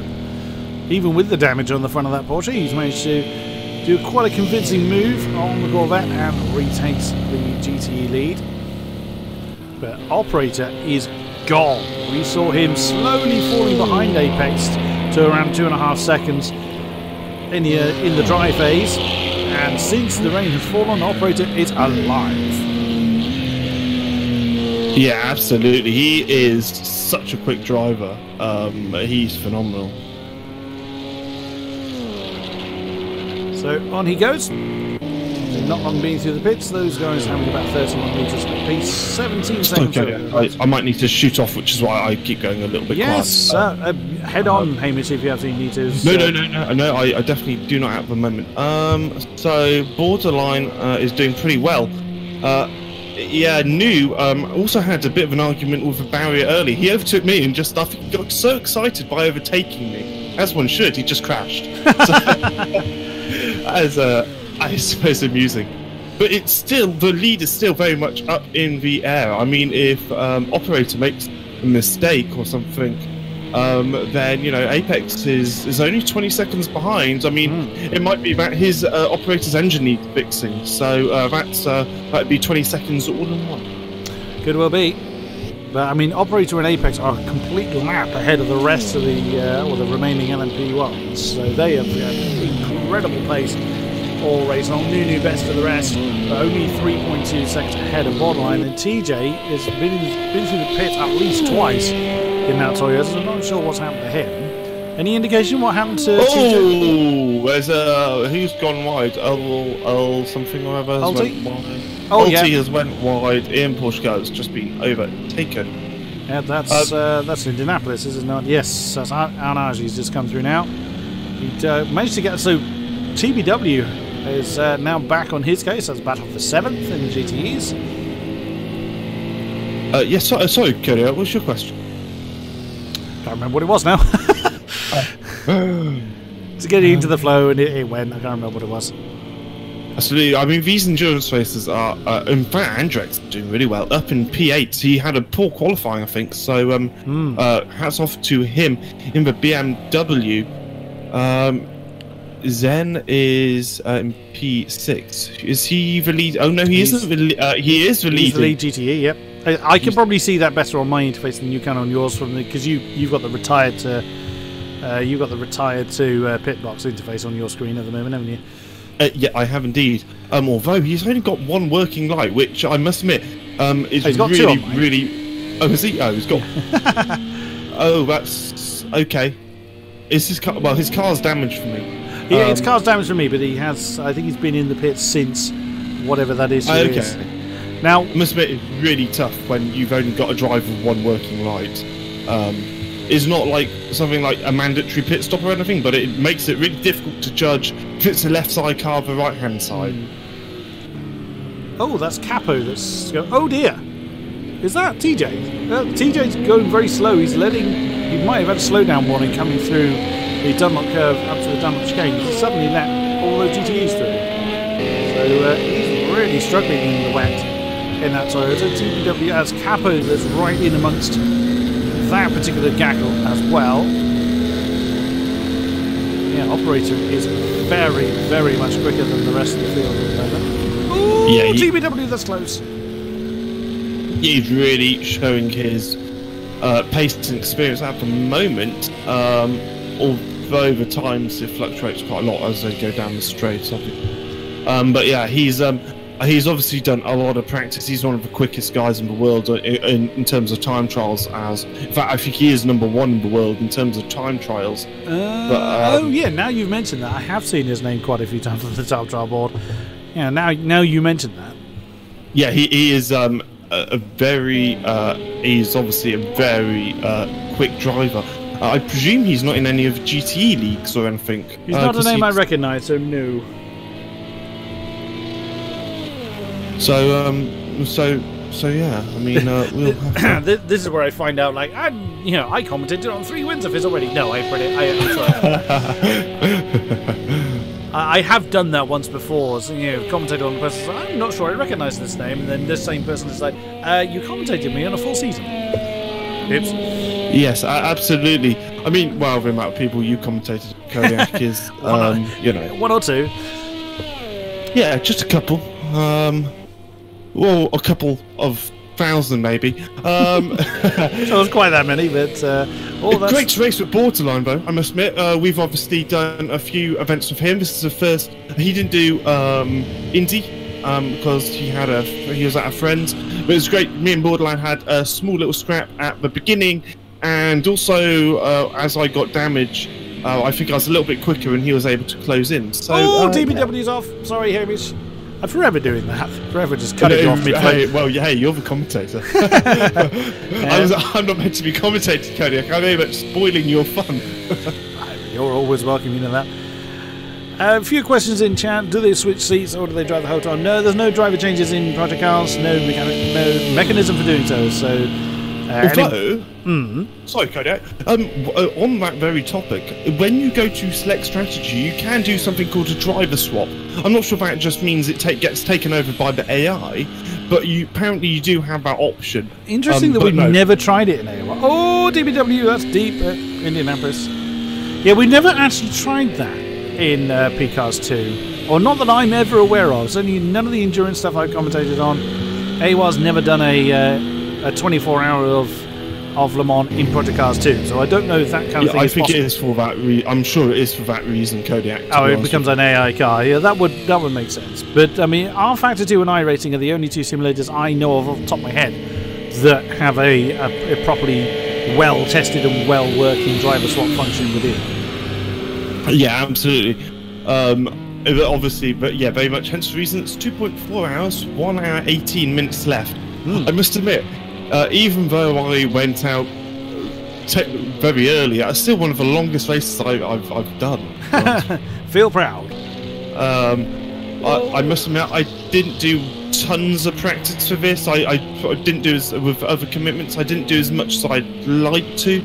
But I did a fair few. I was able to get down to it's a nice little overtake with TPW around the outside of Ferrari coming into the final couple of chicanes, and that is move done on cap. So awesome job by him. Next up is I'm sorry about the names. I really don't know anyone in this lobby. Because that's all they appeal as to you. You only have the 3-letter abbreviation, of course. So I'm going to call it. Well, I know Andrex, but I'm going to call it PIN MiG, like the MiG-5. The Russian airplane, incredible. That would be MiG-Zorn in the Ford, who has lost that spot to Ping Too High in the Corvette. They had a brief scrap there. Yep, TPW and Capo. Capo again. Go on.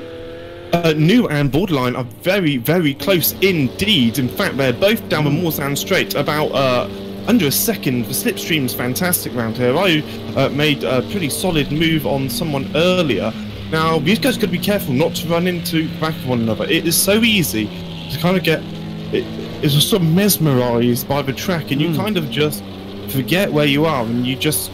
you just forget where you are. You get that much in the zone. You really do. I mean, I miss my braking point. You miss it by 100 meters, because if you miss, you rely on the markers so much because the track's changing, the shadows are changing. These guys are coming up on a GT3 car, GTE car, sorry, as well, which are GT3 cars. They are the same thing, just with an endurance fuel tank. So you can see you get a new getting very close, but a TPW following in suit. I must admit, I hate overtaking through a corner. Now, I know Borderline's very hesitant to overtake round here because he didn't try anything on me, although he's potentially being a bit more aggressive. Please don't go up the inside that particular complex. Borderline going a little bit wide. No, but he managed to bring it back. It might have just been deceptive from the camera. Either that or he was a little bit... He lost a bit of traction, I think, coming... Oh, dear. No, that's not how you do Arnage. He could have lost a bit of traction in the wet coming into Indianapolis, just kind of unsettled the car. So he took it a bit more gently to bring that car back under control. He knows he's... Well, it looks like he's got the pace on Nunu at the moment. So he's looking to... He doesn't have to push too hard. He's not looking to make any silly mistakes. As we are fast approaching the halfway stage, an hour and 15 remaining. Oops, that's a little bit scruffy through the Corvette curve from Borderline. So how much do you, I mean, if you catch someone in slipstream in one of the LMP1Hs, say on the on the Molzap, how much do you realistically gain? Realistically, probably about 2 seconds or so across the both sections. Obviously, you have to account for when you actually overtake, you're no longer gaining slipstream. If it was a constant thing, it would probably about 3 seconds per half chicane. Per half straight, if you know what I mean, because obviously it's really quite significant then. It is huge. It's a case of the difference of about 200 to 210, and especially when you run out of boost, it really pulls the car along. You can probably get 215, 220 with boost. Yeah, lack of boost in these LMP1Hs hurts quite considerably. Yeah, absolutely. I mean, that's too wide. That's way too wide on Tetra Rouge. He's pushing very hard, obviously. But how much does the dirty air affect your cornering efficiency? I didn't notice it too much, to be honest, Kodiak. But then I was never close enough to someone. But I don't think it's a massive. These LMP1 cars, with because they're fairly smooth aerodynamics and stuff, it punches. If anything, I'd say you'd probably get a little bit quicker. Okie dokie. I mean, we saw Andrex following Dawu for quite a long time earlier in the race. They're about 5 seconds apart, or just under. So it didn't look like Andrex was struggling to keep that BMW under control. Would the GTEs notice the dirty air more? I would assume so, because they oh, speaking of which, never mind that. Borderline's just absolutely flown past. Nunu's not letting him have it though. Wow, Borderline was very, very cautious coming through that chicane. He had a hell of a rate of knots difference coming into that chicane, and Nunu quite successfully defended it. He's now having another go side by side on the Anadier, and now gets the move done. But is Nunu going to fly past him? It's well before the braking zone. And no, wow, Borderline already had half a second before he completed the corner, but he's gone a little bit too deep. Oh, look at the amount of spray you get. I mean, are you still using the T-cam? Yeah, I would still be. Oh, I see. Hang on. The one on the roof. Yeah, it is horrific. That's a lot of spray. That's a lot of spray. You're almost tempted to go out of a slipstream down the straights just so you don't actually get, or at least in the sort of smaller corners where you're not going to get much of an effect. Like here, for example, I'd almost be tempted to go out of the slipstream. With Nu, they both make mistakes. Yeah. Obviously, conditions getting harder and harder. Coming into the second half of this race, though, the track will slowly start to dry out, and the sun will slowly start to come out. At the moment, it's only 66 degrees Fahrenheit. I imagine I imagine it'll warm up again as we get back into day. So yeah. But that also depends on when the rain's going to stop. Obviously, it's very cold, so all the standing water is not going to go anywhere in a hurry. And if the rain carries on well back into the daylight hours, then that water's not going to go anywhere. Yeah, absolutely. The lead operator is going to be coming into the pits fairly soon. He's got about 3 laps of fuel on board. I'm not sure if you have that available to you as well, Kodiak. Yeah, he's got about 14 litres on, yeah. Yeah, so about, I don't know, about 4 or so per lap for the LMP cars. I'm not entirely sure about the GTE cars, to be honest with you. But they've got much bigger tanks, so we shouldn't be seeing them in as often. They came in relatively early for the wet tyres. They all had around about 25 litres still on board when they came in for their respective stops. Yeah, I mean, the LMP1 cars with the extra downforce, it very much means that they are better in the wet than the GTE cars. So you notice it a lot more in the GTE cars. And the GTE cars, I remember, pick up an awful lot of spray from when I was in the GT3 leagues. Nunu and Borderline yet again. They've just swapped position again. There's Borderline fairly slow coming through Tetra Rouge. And these two, oh, look at that. Borderline just jumping straight past Nunu again. Do you know if Nunu's got damage on his car still? Did you hear? I don't suppose you heard anything about that in Discord. I'm not entirely, unless he's made another pit stop. I would think he has got some form of damage on the car. Only from when I saw him earlier, but he might not. I'm not quite sure. That's fair enough. Oh, Ripper is not only in a very angry-looking Corvette, but he's on the back of Zero Stefan. Oh, that's a lot of understeer coming through Arnage. Nunu is still on the back of Borderline coming through that second chicane.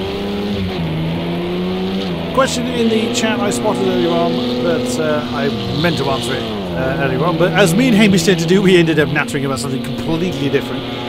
There was a question about the Ginetta GT5 League. I will be actually involved in that, and I am going to be a driver this time. I don't get many opportunities to drive in the leagues.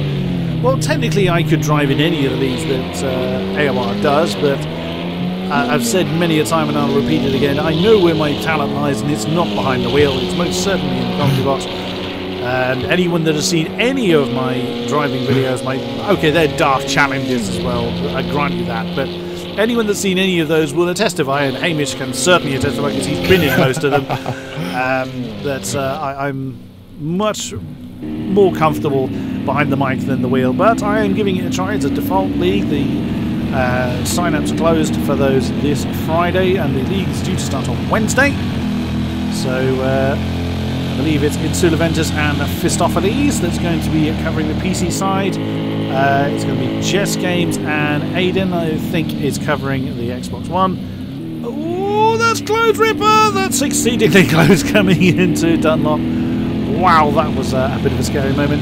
And Evil Dragon is covering the PS4 side of that league. Yeah, I mean, we did some laps around Knockhill the other day. I know it's nothing to do with this, but and it's pretty good fun. I'm not doing GT5 League because I don't like committing myself to League. It's only 4 rounds, to be fair. Although we might have an overtake coming up with New and Borderline Codex. So keep an eye on that. You know, I don't like committing myself to something I don't know if I'll be able to do. And New has came into the pit. Interesting. He's still got 15 laps on board. So yeah, this kind of comes back to, does he have damage again? Because he has been really struggling to keep up with Borderline. Nothing obvious on the car, but from a spectator standpoint, it's nearly impossible to see. Can you see where he's coming in now? The same thing happened to me, but they came out really late, so I didn't think that was mine. In fairness, when I was actually on board with you when you came in, and the person I think was supposed to be indicating to you came out almost when you were next to them. So I can understand the confusion there. There was usually a green square on the floor. And there wasn't for me, no. I mean, it was it's a bit annoying. Yeah, the chat did surmise whether that was going to be a pit crew bug, and new tyres going on Nunu's car.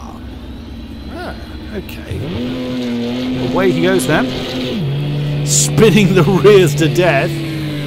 So, full 50 litres on that Audi, new tyres as well. So TJ in the Toyota continues.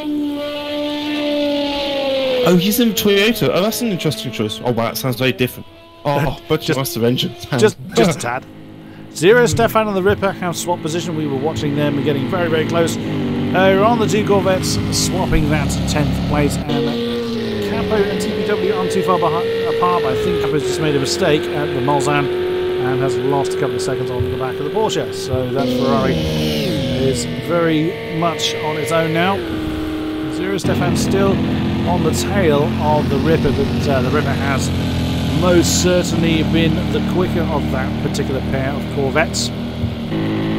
Apex is very much setting similar lap times to the leader operator at the moment, and Borderline and TJ are set virtually identical lap times within half a second. Yeah. So yes, that's pretty close at the moment. You've also got Zen, who's a number of seconds quicker than the next GT3 driver, but then you have TX3, Andrex, and final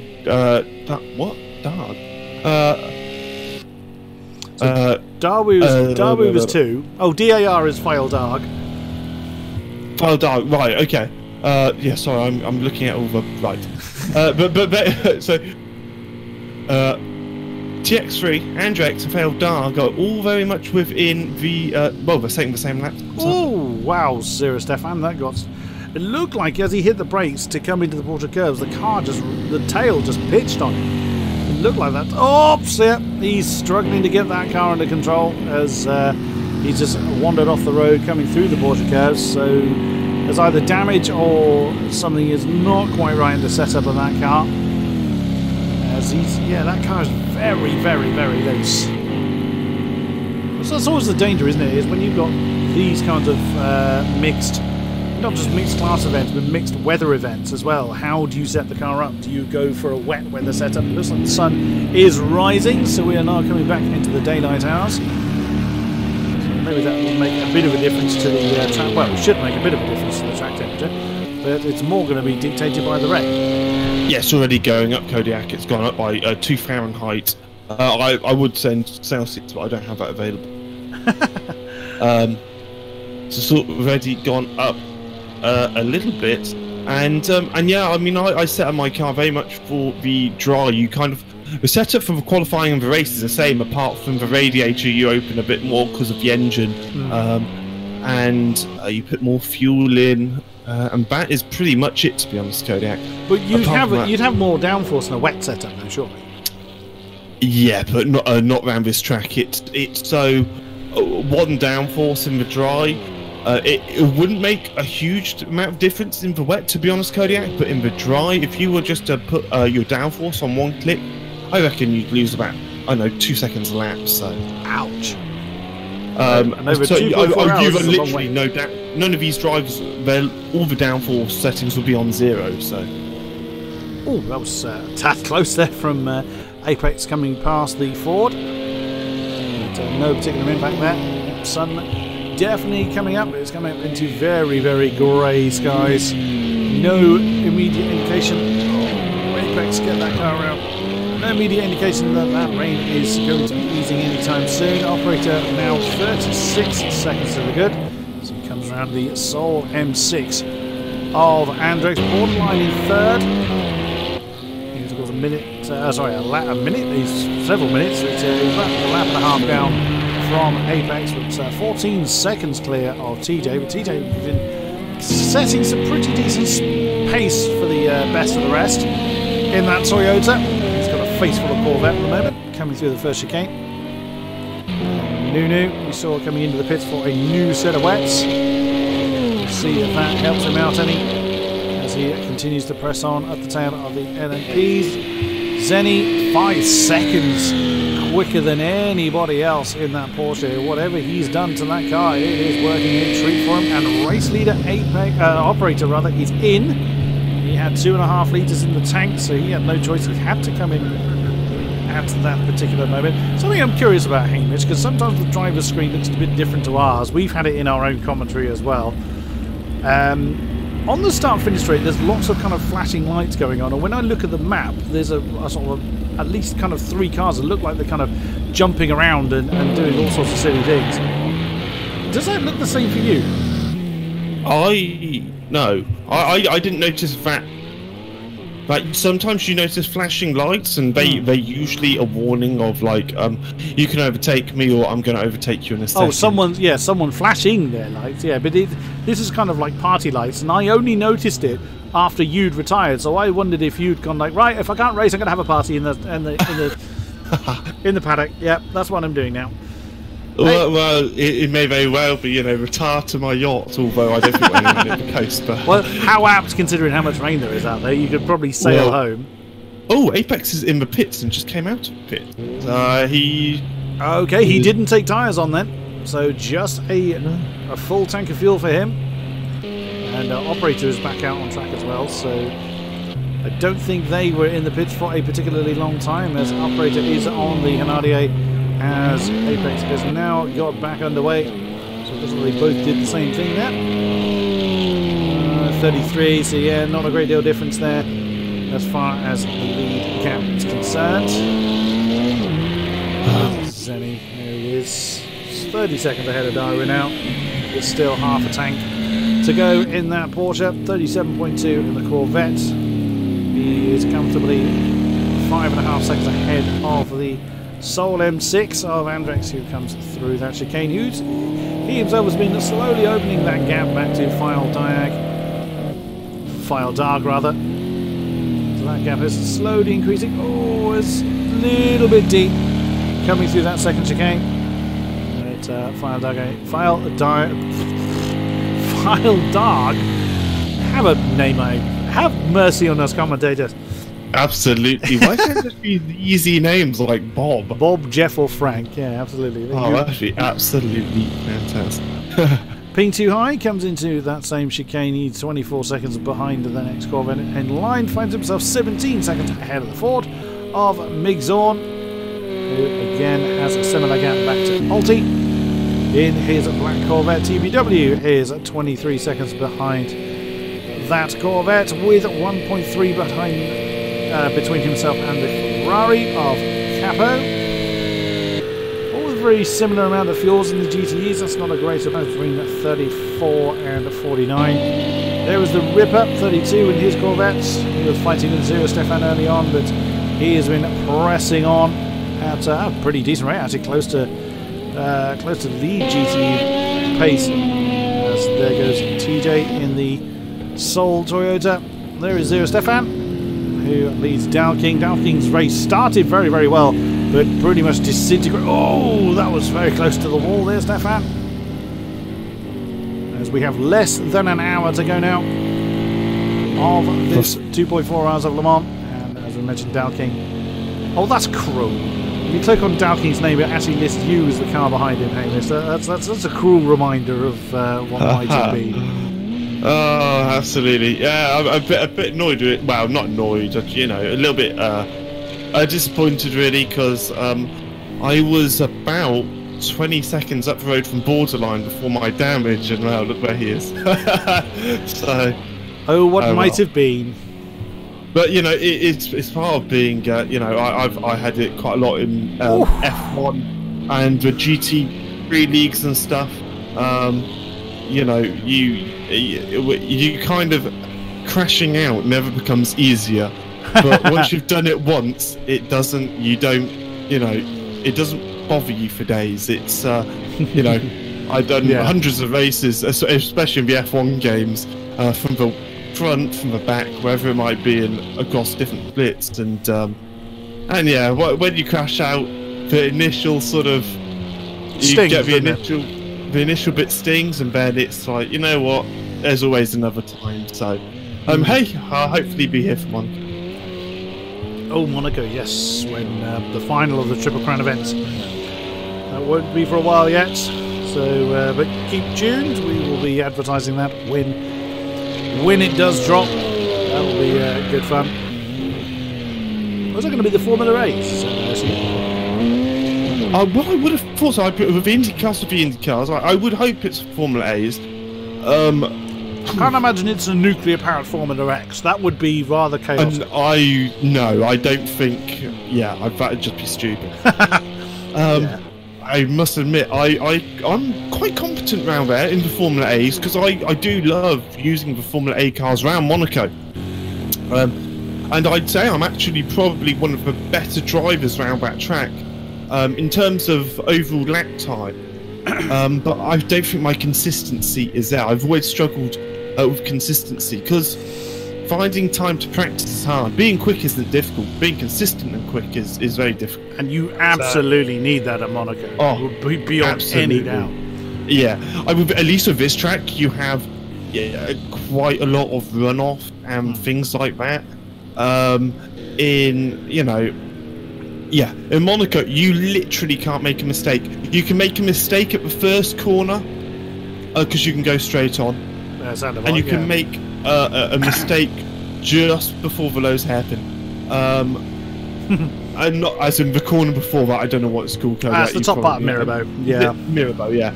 And that's literally the 2 corners you can make a mistake on, and that will cost you 10 of a second. So it's not advised. Nunu is a little bit caught out here. He's stuck behind Ripper and Capo, having their battle for 9th, and of course Nunu's got nowhere to go. He did think about trying to kind of cut them in half and go through the middle for a second, but opted against that. Now he's jumped past the Corvette. I think the Ripper actually might have backed out of that. Oh, and that's sent him wide. But now just going to get on the gas. A little bit of curves, flies past the Ferrari, and that is job done. But of course that put him slightly offline coming through Tetra Rouge. So that's slightly unfortunate there for Nunu as he's trying to close in on the rest of the field. But yeah, that's what the Ripper can see, assuming he's using a non-car view. If he does what I do and goes there, then it won't make any difference. But yeah, that's a little tricky for him with that many cracks. Yes, absolutely. Yeah, not ideal, if that is what you can see. The track is warming up ever so slightly.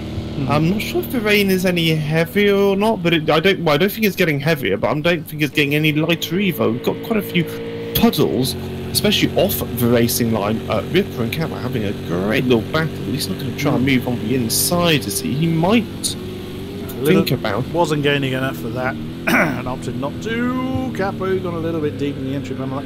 What was the first giveaway that the rain is going to start to ease is look at the clouds. And again, Picast2 is fairly good at giving that kind of visual cue. There's not a lot of breakage going on up there at the moment, so there's no immediate prospect of that rain starting to ease. Although right on the horizon, it's difficult to actually tell what the colour is, but it kind of starts on the horizon. It does look like it's a bit lighter, isn't it? Oh, yeah, look at the puddles! My God, you can really see the puddles in the daylight. Wow, look at the puddles at the end of the Mulsanne. And that's the thing, in the dark, you don't know what puddles you're going to hit. So you spend 2 laps. Although Rip is, I hope, is going to try and move on the inside, potentially in the wet, and the Ferrari will surely have to back off. Don't go side by side. That's going to be brave. Oh, there was a puddle there that Ripper hit. You saw the nose of the Corvette just twitch to the right. Still side by side, and great move there by Ripper. Is the Ferrari going to try and move on the inside? No, he isn't. It's just the camera angle makes it look like he is.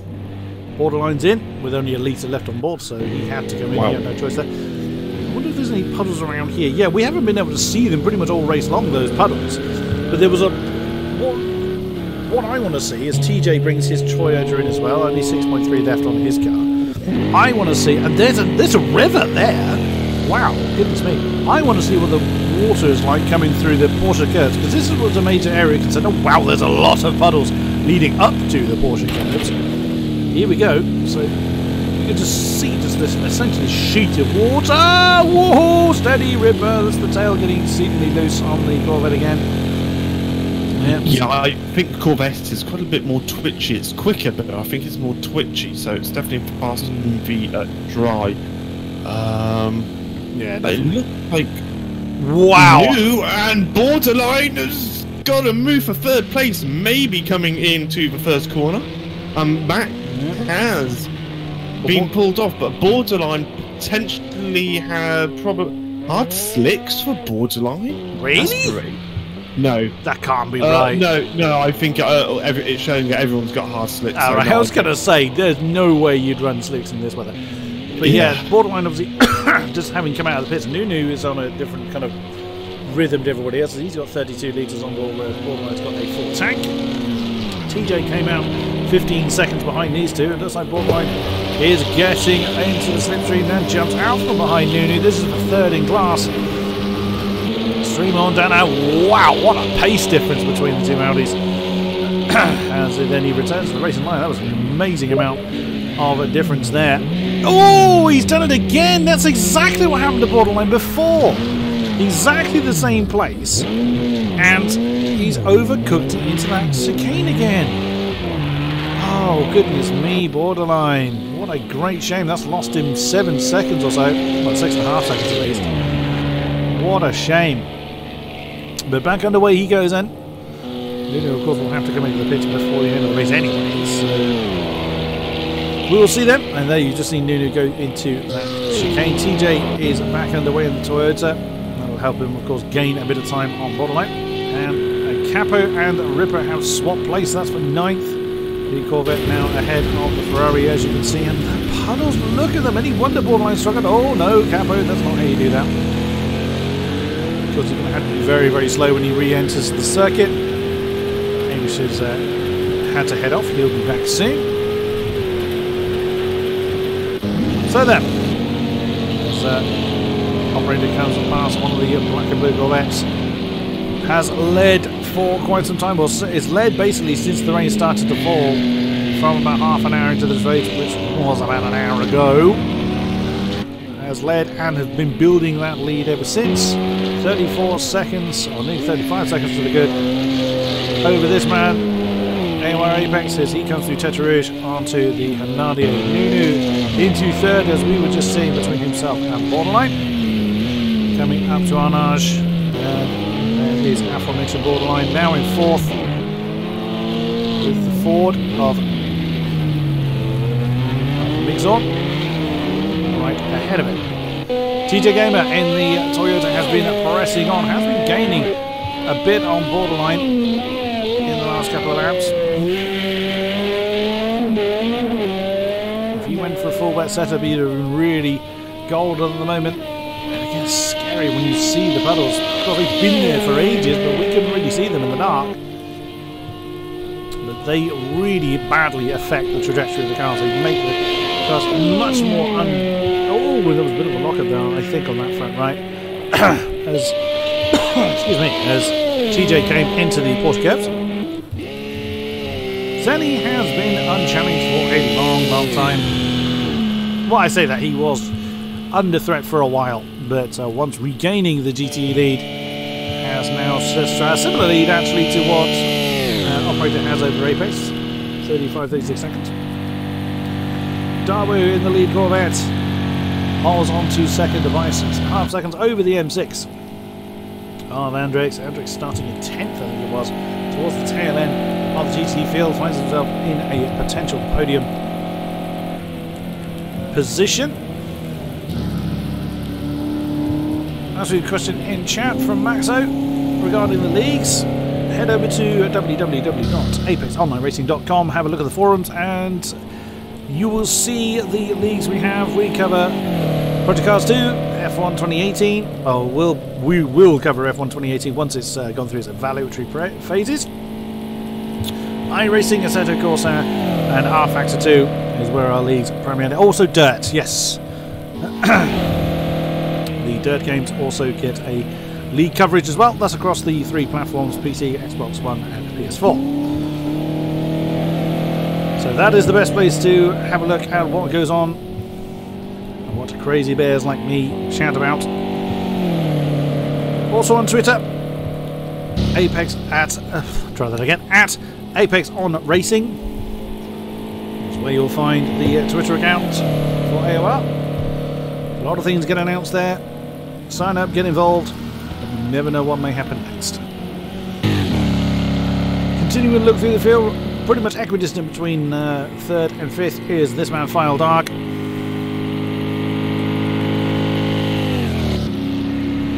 Ping Too High in the Corvette, in the next Corvette down the road, about 18.5 seconds down from File Dark, and then 22 seconds ahead of Ford of Mixon. Really lonely race for our drivers now. If we bring up the map, we'll see they're pretty well scattered around. 7th is Ulti. Again, 24 seconds down from Mixon. 16.5 ahead of the reshaped Porsche of DPW.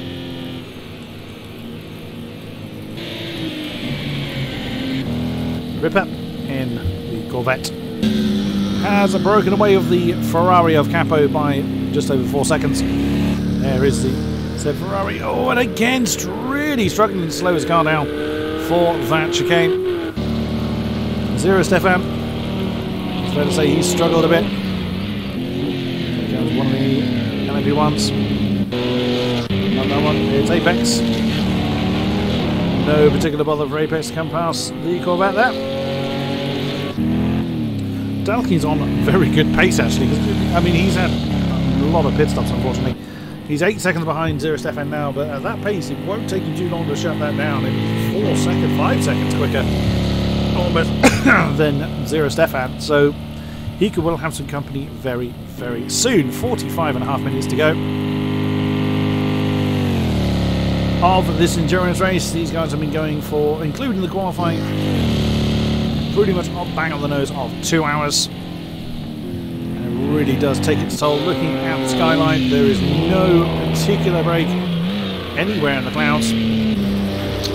Look at it from GT. There you go. You can actually see above the horizon. It looks fairly bright in that direction. Looks considerably less bright in that direction. So the rain may start to ease up pretty soon. But I don't know that we're really going to start seeing anybody going onto the sticks. It does take a bit of time for the rain to dissipate. And look at the puddle on the inside of that Apex there. It's coming through the Dunlop chicane. Or through the S's rather.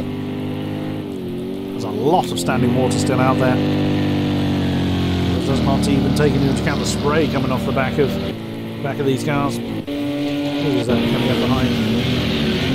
Whoops. CBW's car, I think. Yeah, so that's the Ripper. Another potential battle there. That's for 8th.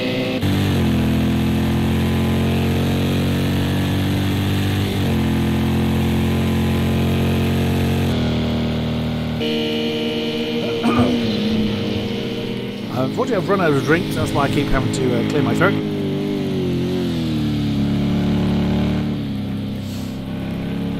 The question from Matthew: are you Polish? No. Is the plain answer to that. I'm not sure if you were phrasing that at someone specifically. I'll answer it as well. I am not Polish. We have drivers enter our leagues from across the world. Poland, America, all the European countries have very large segment of Europe and enters our leagues. But also we have Oceania, we have Australia, New Zealand included in primarily the F1 leagues, but there's interest as quite a number of drivers from America, primarily that one, THR operator, other Americans.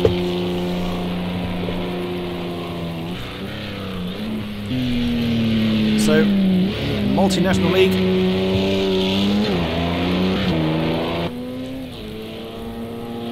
It was good to have you in the chat, Stefan. Rest well, my friend. Oh, Zero Stefan's in the pits. That's why he has a pretty empty fuel tank. So that gave King an easy pass there to get off the bottom of the GTs. It's going to be an interesting point. Let's have a look at fuel amounts. 26, 26, 20, 38. Saw Borderline comes through the pits very recently, and 50. TJ having a bigger tank in the Toyota. What about our GTEs? 22 for Zep, 10 for Doc, 20 for Andrex, 7 for... Wow, there's quite a big difference in our GTEs.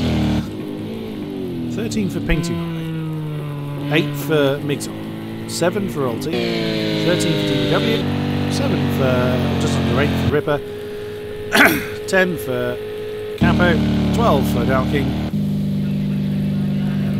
No, he didn't take... Now, that's interesting. He didn't take on... That was a weird jump he did at the end.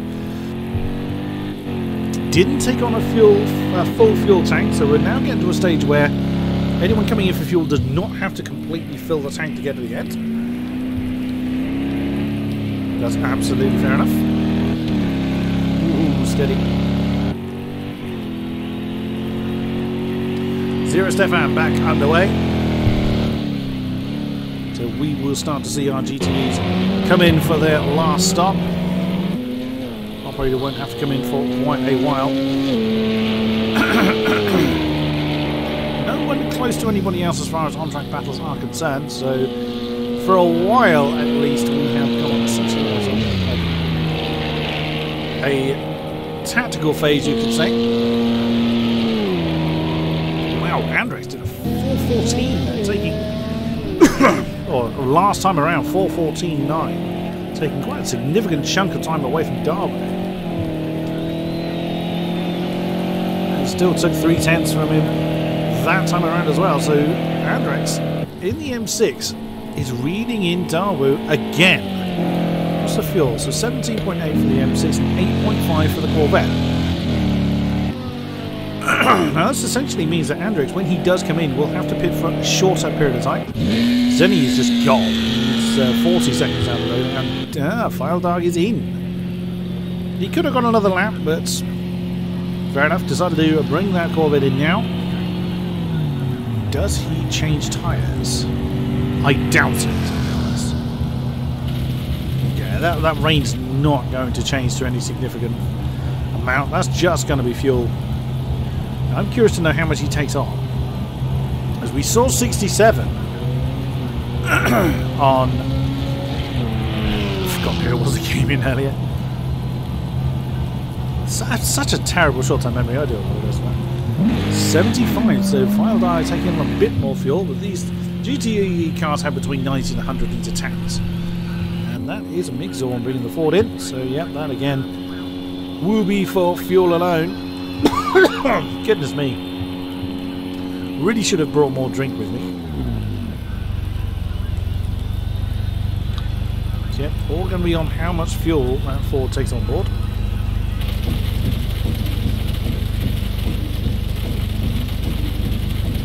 Can't see it really. Ulti is it? Only 3.5 left in that black Corvette. And that is Ripper coming in. He only had 3.5 on board as well. That saves TBW a fight. Oh, that's Capo coming in. Capo's bringing the Ferrari in. He only had 6 litres left. 72 litres for the Ford. Who was it that came in? Oh, it was Zero Stefan. Yes, of course it was. 63 litres on. Everyone else seems to... Oh, Ripper hasn't stopped yet. Oh, Mixor came out right behind TBW. Battle there for 6th. Wow, Ulti, you've taken a lot of fuel on. And he's changing tyres. Huh. Is he? They look like slicks going on. That's one way to do it. That's, who's that? Del King? Yeah. Now that looked really much like slicks going on to Ulti's car. I can't believe he's put slicks on the car. Why is he still there? There he goes. He's taken on a lot of fuel. Capo's still there, so I'm assuming he had damage on the car. He's only taken 67 litres on, interestingly. I'm back, Kodiak. Hello, I'll be going at some point. I'm not entirely sure. I'll be seeing a friend or something. So just to let you know, what's happened? Anything exciting? Well, we just had some of the GTEs come in for some fuel. Mixor has come out right behind TBW, battled for 6th, although TBW was very slow coming through Tetra Rouge. Now we're seeing quite a difference of fuel, as Dal King is now underway with 89 litres or just under. Zero Stefan's got 61. Capo's come out with 66. That's going to be cutting it a little fine, perhaps. Ulti changed tyres, interestingly. Now, it looked very much like he's got slicks on his car. Well, we'll soon find out, because it's not slick weather. No, nowhere near it. And looking at the cloud cover, it's not looking like it's going to be within the time frame of the race. I'm assuming that's a graphical glitch on the spectator cam. Ripper has been through the pit as well. He's got 66 litres on board, so it's going to be interesting to see how well they managed the fuel, I think. Oh, Dawo's in from second in class. So that's another plan. That's another planned stop for him. But also, I noticed that Andrex was really closing in on Dawo so as well. Got 11 litres of fuel, so the track is warmer even still than it was. There's quite a large crossover period, Kodak. It's not like F1, where the crossover is like 2 or 3 laps at most. There's quite a you can even get like up to 10 laps of crossover, sometimes even more. So, as long as you avoid the puddles. Oh, one of the LMP1 cars getting very close to Andrex and almost made a right meal of it on the inside of that curb. There's an awful lot of standing water, and Apex definitely does not want to throw away that second place. No, Ping Too High has come in the Corvette. Oh, he's missed his pit box. Oh dear. Yeah, so he's just had to reverse back to his. He missed it by quite a way as well. So I wish if I knew, I would have reversed him a bit. Well, I mean, it's highly likely, Hamish, you didn't have a pit crew indicate to you at all. So I heard some people say that your pit box can be occupied. However, the car will just ghost, and you can still have a pit stop, so it doesn't matter. But either way, they came out so late. It was. I should have done pit stop practice, so I got an idea where I was pitting, to be honest. Well, that doesn't matter because that changes session to session. So you would pit somewhere where the game tells you to. Ah, okay, fair enough. Well, that was short stop for Ping Too High. He's already coming out with 75.5 litres on. Presumably he didn't change tyres then. Can't have done. There's no way. Oh my gosh. Zen has got GT3 cars, he's got Le Mans car, got everything going past him. That was quite an action-packed 30 seconds or 10 seconds or whatever it was. Yeah, that's Zero Stefan right with him. TBW's brought his Porsche in. There's a lot of damage to the car, but I think that's already actually been repaired as much as it can. What are the names in red for, Cody? That is because they have a time penalty. Oh, Apex actually has himself a penalty. So Apex has a second penalty. Andrex has 3 seconds now. File Dark 2. Ping Too High 2. Ulti has 3. And Dow King has 3. Okay. So nothing is really going to make a great deal of difference to the vast majority of them. No. Ironically, Andrex, who's one of the cleanest drivers AOR knows, was the first to get a penalty on the board. Yes. He won't thank me for reminding the stream of that. So 31 laps leaders have done. That's quite a significant number around this particular track. They are still set in fact. If anything, Apex is going a little bit faster. If he was to go a second faster every single lap until the end, I guess he could challenge victory, but it's very unlikely. Operator's too consistent, really. A Borderline and Nunu, I think we're going to have an interesting battle form there. Unfortunately, TJ is over a minute behind Borderline, and then you have going to the GTE cars. Speaking of Zenny, in he comes. He's actually opted to come in a bit earlier than he needed to. He had another 9.7 on the fuel tank there. But he had a bit of a slow lap last time around. Capo and Ulti. Oh, Ulti! Oh dear, that's gone horribly wrong for Ulti. Coming through the Dunlop chicane. He had to bounce over it. That's given the position back to Capo. Sorry, what were you saying there? Andrex will be probably coming in this lap as well. He's got 4 litres of fuel left. I imagine he is going to go, or either not change the tyres. Wow, he hit that massive puddle there. Yeah, that's exactly what they were worried about before the race. That's exactly what we were talking about earlier. The nose just pitched over to the left, and he does indeed come in. He doesn't like to run the tank to dry. Wow, Zenny took on 95 litres there, way more than he needed, but he's got a very healthy lead. He probably didn't have time to change it in game, because you can obviously you have like set pit strategy, so you set up your pit strategy before the race and you effectively tick the box you want.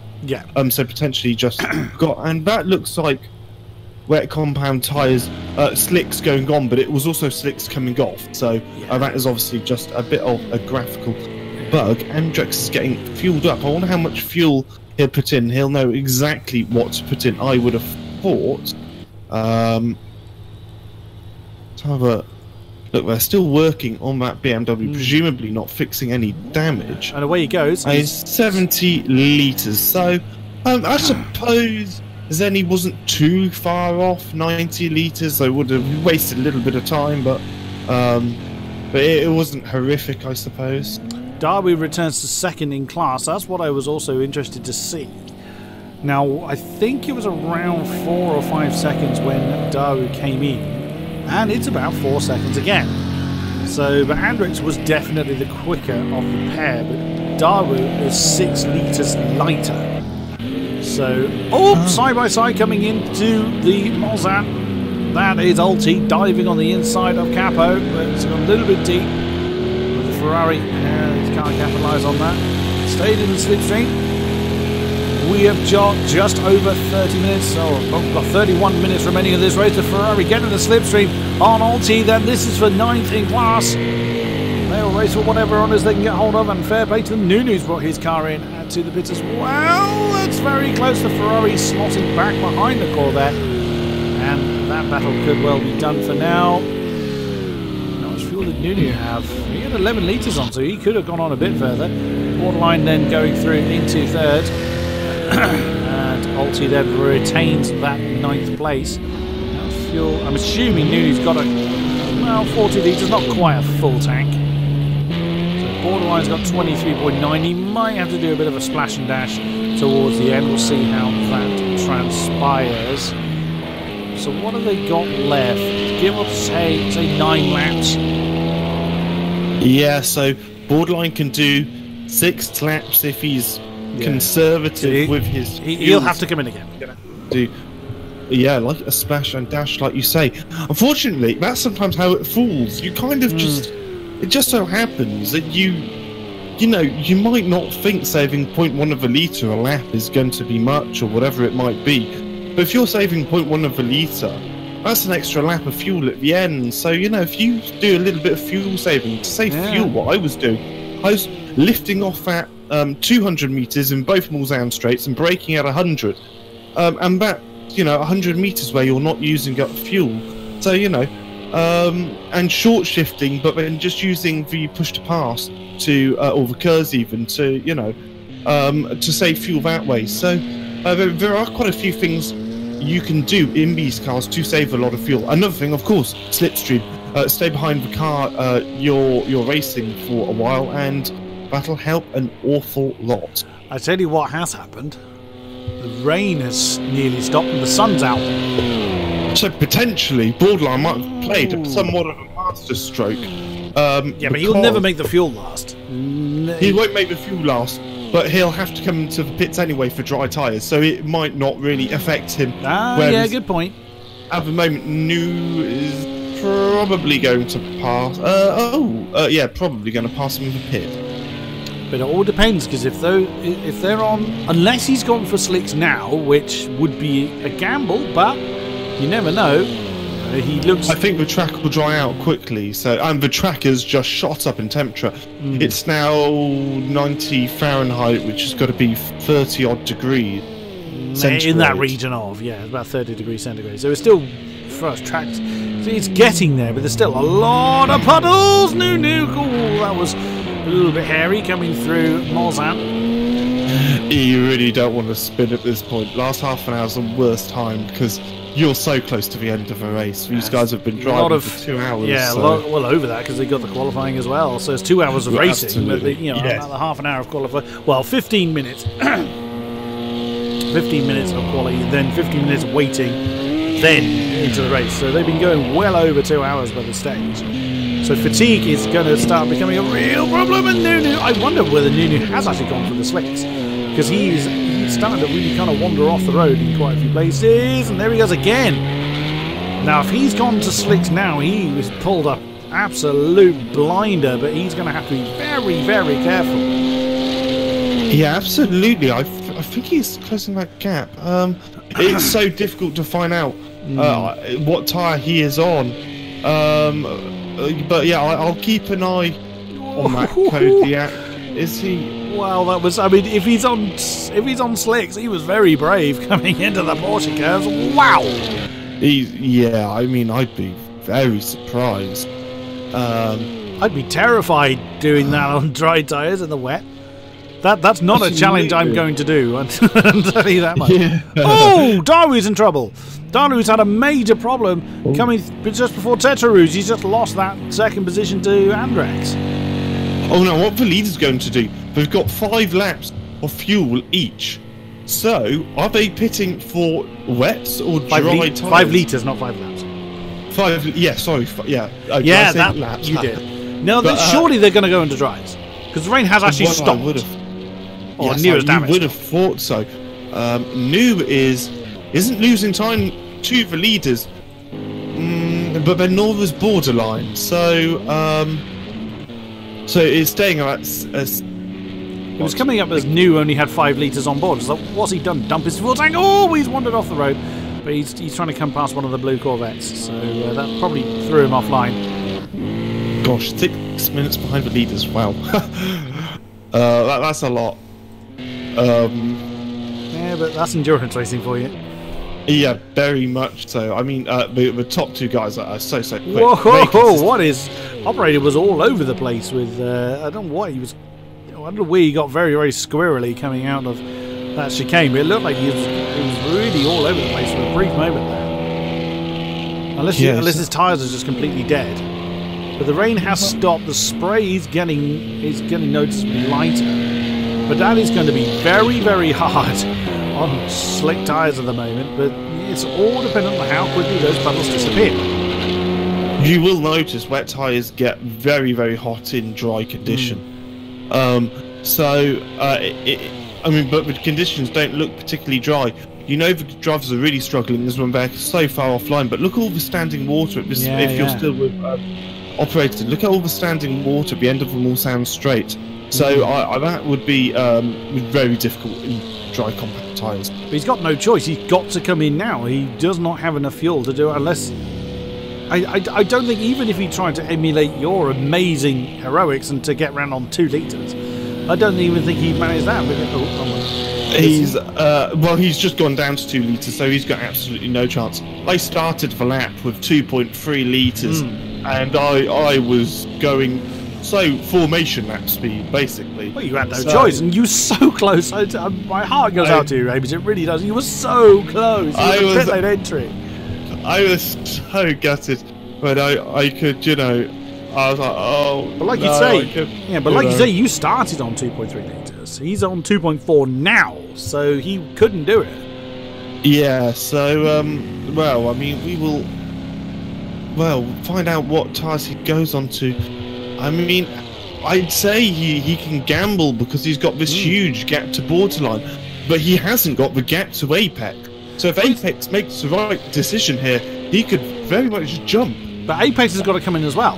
So yeah, so if they both have to decide what tyres. If I was Apex, I would go on to slick. Yeah, if I was operator, I'd probably think about being more safe and by doing a smash and dash towards the end. Yeah, but all the grey clouds are just disappearing now. It's just blue skies really coming out strong now. So he would have probably wanted another lap at least. But I don't think he's got a choice. He's got to go onto the slicks. I would have thought so. He's just got to have to be very tentative. There is Apex, just coming past one of the black Corvettes. He is taking that very. Wow! Whoa, that was a big moment. A little bit squirrely. Yeah, he did indeed. Not what you want. And that's going to be even harder on the dry tyres. And in he comes to pits, running it right down to 1 litre. Good lord. That's risky. Brave. And so that's very risky. That's fuel on. Operator's not changed. He's not changed tyres. He's only taken on fuel. That's a risk. Are you sure he only? Because I did see tyres around his car, but they're always there. But he wasn't stationary long enough to have taken them on. Apex's dudes aren't coming out, so I don't know what's happening. They're there on mine. So again, that's your screen playing. Tyres changing or not? Just fuel at the moment. No tyres for Apex either. Interesting. So they've played a really dull strategy. That's ruined our fun. It hasn't. Damn you! But then they obviously feel like it's too wet to try the slicks now. Yeah, it is really. In fact, it's too wet in parts, but in other parts it's dry. It's looking really dry, isn't it? And this is exactly. And these were the conditions. These were the crossover conditions that I was talking about earlier. So, yes. I mean, if it's 10 laps long, then the tyres might just about last. But, ooh, that's going to be interesting. That's going to be. He's not hanging around. He's not coasting either. His operator. He's absolutely flying at the moment. He's really getting the speed out. So he's not looking to kind of lift and coast or any some such. But Apex was definitely a little quicker in the early dry phase. He really wanted this dry phase to come much earlier than it has done for him to challenge for the lead. Yeah, he's gained 3 seconds through those pit stops. So. In fact, he's getting quite quickly now as well. He's taken on less fuel. That's why. Yes, operator took on a full tank, which is fine. That'll definitely get him there. Apex has taken on 33 litres, so shorter stop. Fair enough. He's still got enough to get to the end, I'd have thought. But again, you would have thought so, yeah. But again, if he has to come in for tyres, then the amount of fuel they have now is irrelevant. Borderline and Nunu are going to be so close because Borderline has to pit. Nunu probably doesn't have to pit. He's right on the edge. In fact, he'll have to fuel save, but he only needs to fuel save by about 1 litre, and he's gone a little bit wide, which definitely won't help there. So we're going to get hopefully a great battle for the podium place, Kodiak. Good will do. Good will do. So Borderline's going to be coming in the max 3. Might just opt to do it now, but I would imagine he will want the track. He might risk tyres though. He's not in yet. Possibly. He might play the tyre chance, you know. Still a lot of spray coming off the tyres at the moment, so he'd be taking that fuel to the absolute limit. He's on 12 litres. He can potentially do for it, so 3 laps. If he does a tiny bit of fuel saving. Yeah, he wouldn't have to do a lot. No, he wouldn't need to do much at all. Just a case of short shifting a little bit, maybe. So, 11.3 litres, yeah. So, Andrex has had trouble somewhere. Dawu is now on Dandrex's case. Andrex was one of the quickest GTEs. Wow, that's a lot. Andrex is in trouble. I saw him getting really out of shape just coming through the Corvette curves, and he's banged off the wall. Surely that's going to bring the M6 in. Oh, what a shame for Andrex comfortably in second. No, he's actually opted to continue. Maybe he's not using a strange steering lock or anything, so far he might have gotten away with minimal suspension damage. Oh, that's someone coming in. It was CJ in the Toyota. Let's see what he does. He had 19 litres, so I think he's going to risk the tyres. He's a long way down, though. He's over a minute behind Nunu, so I guess he's got... But a minute you could potentially make up if a driver's behind don't know what you're doing. Operator lost a huge amount of time that lap. What was... Oh, no, it didn't. Sorry, that's their out lap. That always catches me out. But he did lose 6 seconds, but that's probably just a shorter stop from Apex, rather. It was 30-second Kodiak. So it has come down. TJ hasn't changed tyres yet. No, I don't think he's going to. I think he's doing repairs. So interesting. So the next one is now Borderline. What is Borderline going to do? He'll be coming in 3 laps though. So he's behind a GTE car at the moment, the Corvette of whoever that is. I'm not entirely sure. That is Zero, Stefan. We've actually lost one of our GTEs, I've realised. It's taken us to this point, and we've lost a GTE, sadly. I'm not going to be able to figure out who. Because I'm terrible at the best of times. Yes, I mean, I've got absolutely no chance in racing. I was going to say... Oh, it's Dalking. Yeah, of course. When I look at the last place guy, it's Dalking we've lost. Oh, Alti is on TBW's case. That's about for 8. Oh, who's that going very slow? In the blue car. I'm sorry, I'm just calling it a blue car. I don't know what car it is. Oh, it's going to be a Corvette, I'd have thought. It was a Corvette, I think. Oh, I don't know. I was going to say, Painting High didn't look like he was going particularly quick coming onto the Tete Rouge, but he's... Oh, it was Pink. Yes, it was Pink. He was being overtaken. So he might be getting out people's way. Well, he was going at a crawl. He was going at like 50 miles an hour. It'll be a slowdown warning then. Yes, possibly. Alti and TBW still... Sorry, Borderline's caught GTE in. Oh, what's Capo? Yeah. He's just about made that through unscathed. I hate it when you catch up with someone at that point of the track. It's not a nice feeling. There's nothing I think you can really do. You're not going to, unless the car you're trying to pass throws it off the road, which is the only one that will do. The Borderline continues. So will he come in this lap or next lap?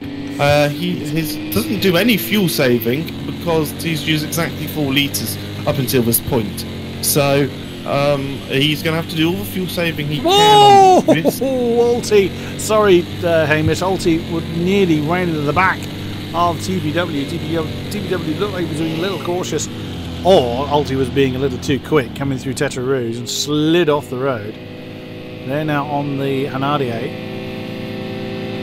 Corvette. He's going into the slipstream, but not gaining particularly on the Porsche. He's gained enough though. Jumps out. Is he going to outbrake him? No, he opts not to because there's still some pretty significant puddles down there. TBW only just gets his car rotated well enough. Nunu's gone very wide. I think potentially Kodiak, they are now struggling with tyres. So potentially it being too dry for these drivers, which could be an advantage for Borderline for third, because that means Nunu will have to come in as well. Here comes Alti on TBW. Oh, and again you see how that Corvette's just dancing through the puddles. He didn't have a means of getting through it comfortably. But yeah, you're seeing a very distinct, a lot of dry areas forming now. So just the odd puddle now, rather than a sort of a thin layer of water among the track when we're in that initial crossover period. Yeah. So we could well see people. It's all to do with, can you regain the pit stop loss? Yes, absolutely. Oh, here comes Alti again. And then you've got Borderline behind. Oh, this is going to be interesting with those two battling. So it's so wet at the end of this Mulsanne straight. It's drenched over there. And then you go back along the Mulsanne and it's really, really dry. Yeah, so it's very much more dry. Right. But, Oh, side by side again, those two. Before they're going to get to Indianapolis Narnage. Who's going to blink first? Oh, Dabu's in trouble. Dabu's in big trouble. He's spun coming on through Tete Rouge.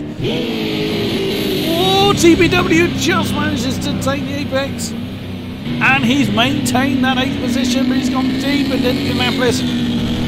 They've got less than 14 minutes to go, so any move they need to do, they've got to get on with it. They haven't got the luxury of time anymore. Through Arnage, TBW very, very cautious through there. Yet again, Alti trying to do something about it. And that's again so very slow.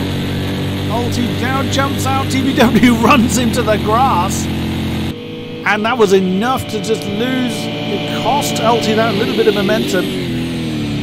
So close with these guys into Porsche curbs.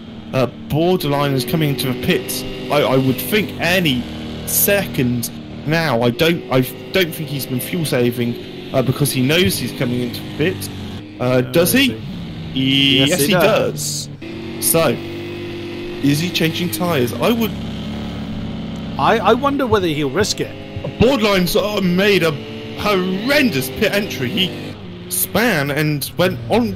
Oh, that was awful. Oh dear.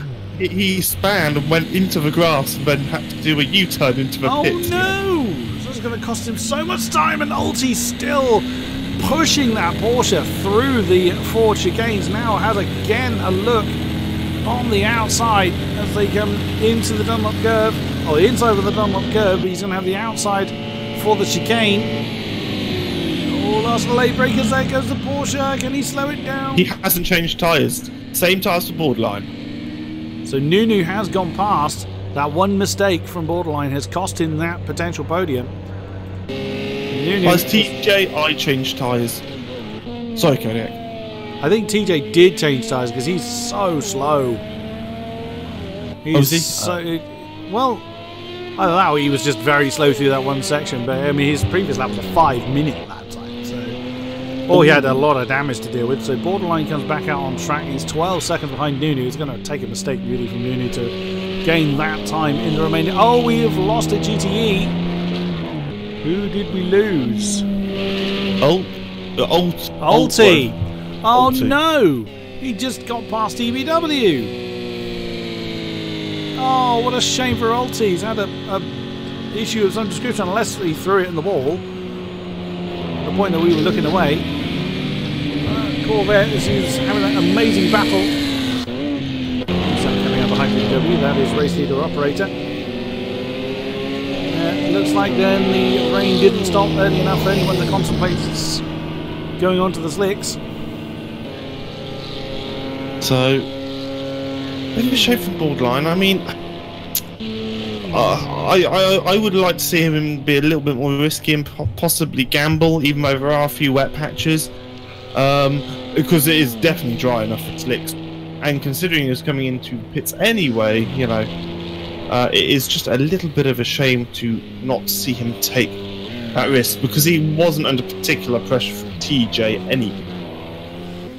Oh, Ulti, he's declared in chat it was a terrible race. Well, it was pretty impressive considering you joined during quali, as opposed to kind of being prepared for it. Anjak's doing well still in P2, minutes behind Zen. Yeah, he's got 10 seconds to Darwick. Yes, that's very true. Then I suppose, who's the other? You've got Frail Dark, that is... Frail Dark is just 15 seconds behind him as well. So, in fact, you've got... sorry, I need to... Ping as well, not too far behind him. So, we've got a good little battle forming, or potentially a good little battle forming around that area. You've got have you got Rip and TPW quite close? Yes, we do. No, they're 13 seconds apart. No, so no, unfortunately, the Corvette is quite a way down the road from the Porsche. Oh, I've got them showing as a second part, but oh well. No, unfortunately not. Oh yeah, I see what you mean. The gap to leader shows them as a second apart, but actually on the road, because that's caught me out as well, that bit. Oh, I don't. Oh, I only have a gap to leader.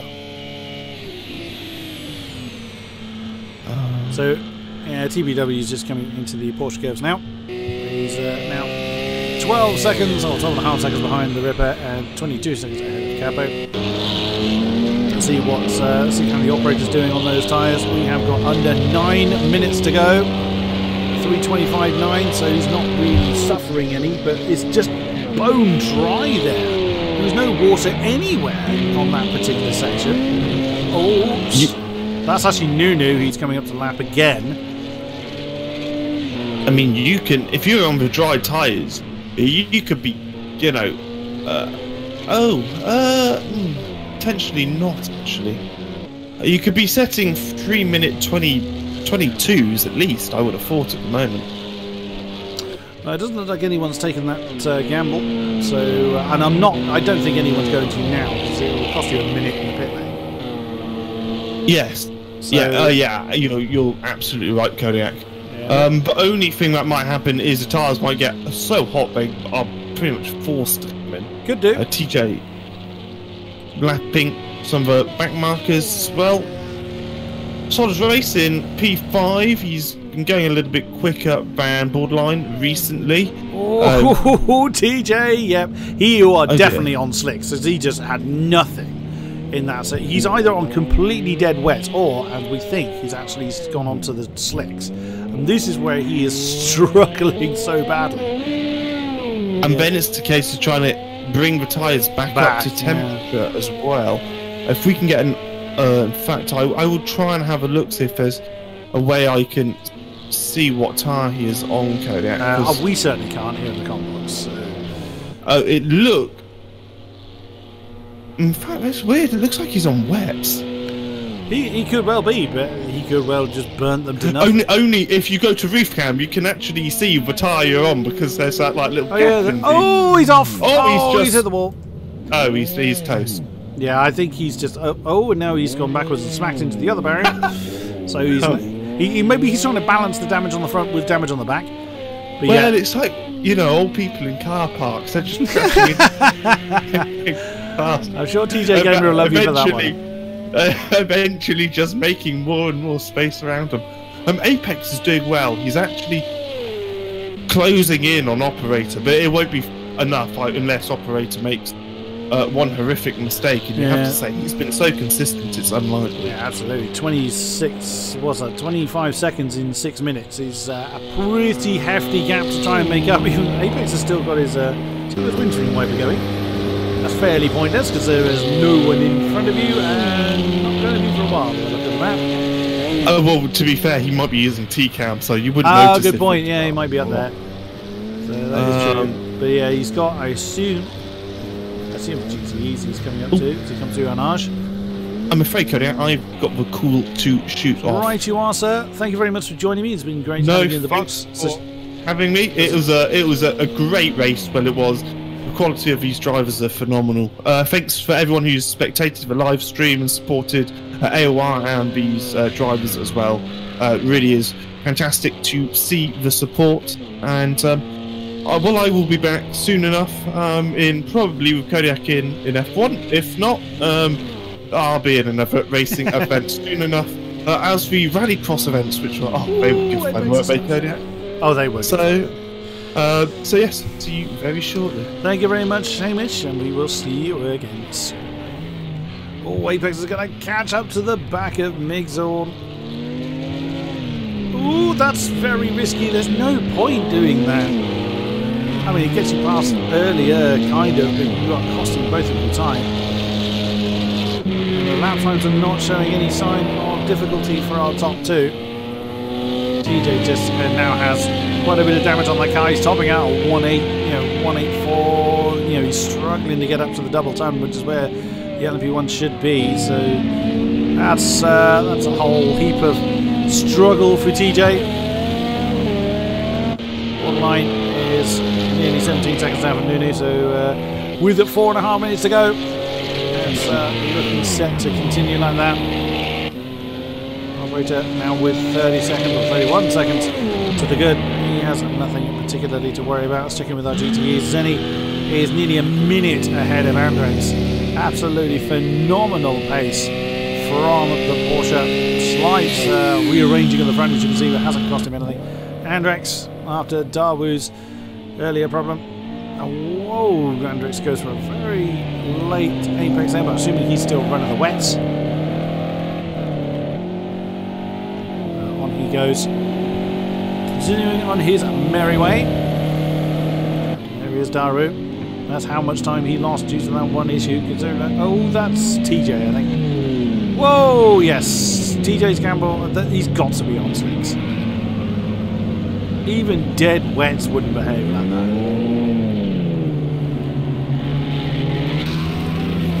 It looked like wets on that shot, but we know that they don't look correct. That's how I would expect slicks to behave in wet conditions, as opposed to dead wets. So the gamble did not pay off. Oh, TPW! He's had a problem before Tetra Rouge. I think he's got some damage on the front of that. Well, he had damage on the front of that car anyway, but perhaps not. He's just going on his merry way, but he is down to 9th now. 9th in class. Capo and the Ferrari has gone past him. Less than 3 to go. There's still enough puddles out there to make the slicks impossible. TJ tried it, it didn't work. Through the Corvette curves for the penultimate time. That's Andrex in the M6 that he's coming up to. We may as well ride on board then with our race leader. Ooh, steady on. Andrex can hold his line. He hasn't really got anywhere to go. He can't get out of the way. Now, operator will go to the right. There he goes. The final lap then of this 2.4 hours of Le Mans. This second of the Triple Crown events has begun. Through the Dunlop curve into the Dunlop chicane. GHR operator has been super consistent into the S's. Past the entrance for the Bugatti circuit. It's almost completely bone dry here, but we've seen how much water there is at the opposite end of the track. Onto the Hanadia for the final time. No one anywhere near. If we can bring up the map, we'll see there's no one in front of him for almost the entire length of the Hanadia. And he's... Now, I don't know whether that's a graphical glitch or whether he's flashing his lights. It makes no difference. Don't get too carried away yet, operator. Through the first chicane. Still a fair amount of puddles there. You can see that it will still twitch the car. So you could still throw it in the wall, and if he lost a wheel, that would be a hell of a long limp. 3 wheels on the wagon from there. So we can't celebrate just yet. Through the second chicane. No dramas whatsoever. Qualified on pole, spent the dry phase of the beginning of the race behind Apex. And since the rain came, he has been completely peerless. Now into the Mulsanne for the last time. Tentatively goes through the puddles.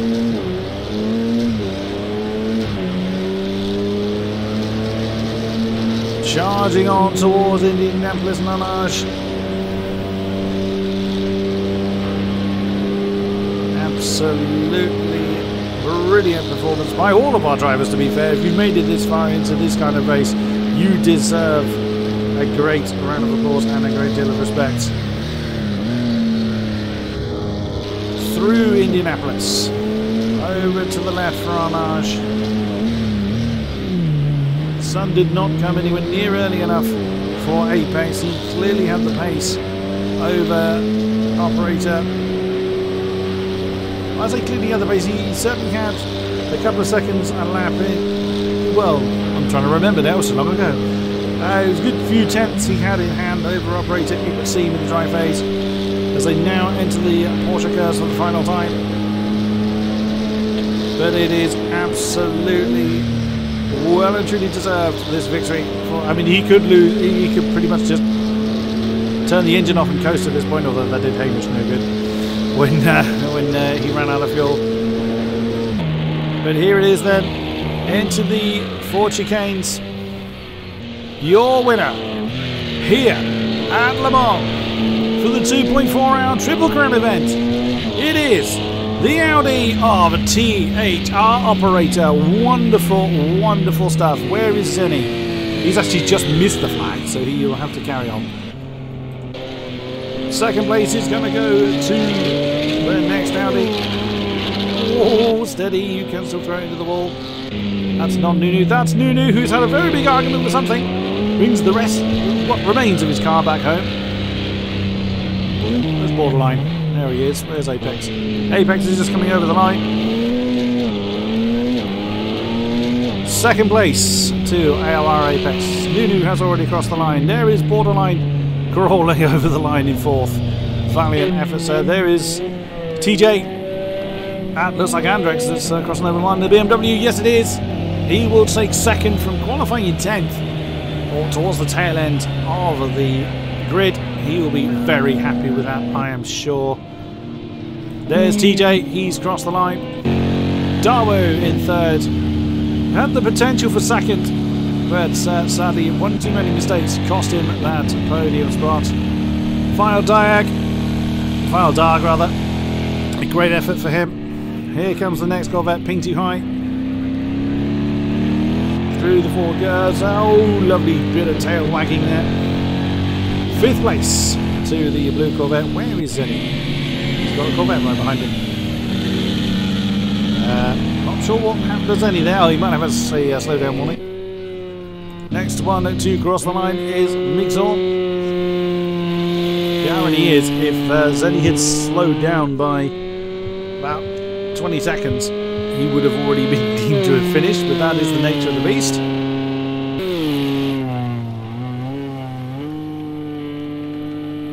So the sole forward of Mixon is going to claim that 6th position. The penalties were fairly pointless, as they didn't alter anyone's position.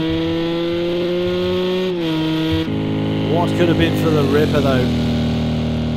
One of the quickest GTE cars out there. It was right up there towards the front early on, but alas, a huge incident. The beginning part of the race denied a stronger finish. 7th it is for the yellow Corvette. There is Capo in the Sol Ferrari. Where is Zenny? No, he's already crossed the line. Never mind. Your official qualifying finishing positions then: THR operator first with Apex 2, Nunu 3, Borderline 4, TJ Gamer 5, only surviving LMPs. Zenny winning the GTEs with Zenny actually deems DNF, but only because he didn't beat the timer. Andrex 2, Darby 3, File Dark 4, Ping 2 High 5, Mixon 6, Ripper 7, Capo 8, TPW 9, Zero Stefan, that's not what I meant to do. Rounding out our finishers. Ladies and gentlemen, thank you very much to those that have been with us throughout the entire stream. What an amazing race it has been. We're not going to do driver interviews simply because it is very late. Our drivers must be absolutely knackered. And of course, for a number of people in different time zones, it really is pushing a very unsociable hour. Really appreciate those that have been with us throughout the stream. Those that are catching up later, thank you very much for those that have watched the stream back. We thank our sponsors, of course. Elgato, a major partner here at Apex Online Racing. Head over to the Elgato website to check out their amazing products. Thank you to all drivers for taking part in this event. Without them, it certainly couldn't take place. But without you, the fans, the spectators, it simply couldn't happen. So I am going to wrap things up here. Ladies and gentlemen, thank you very much. And we will see you next time. Thank you very much, and good night.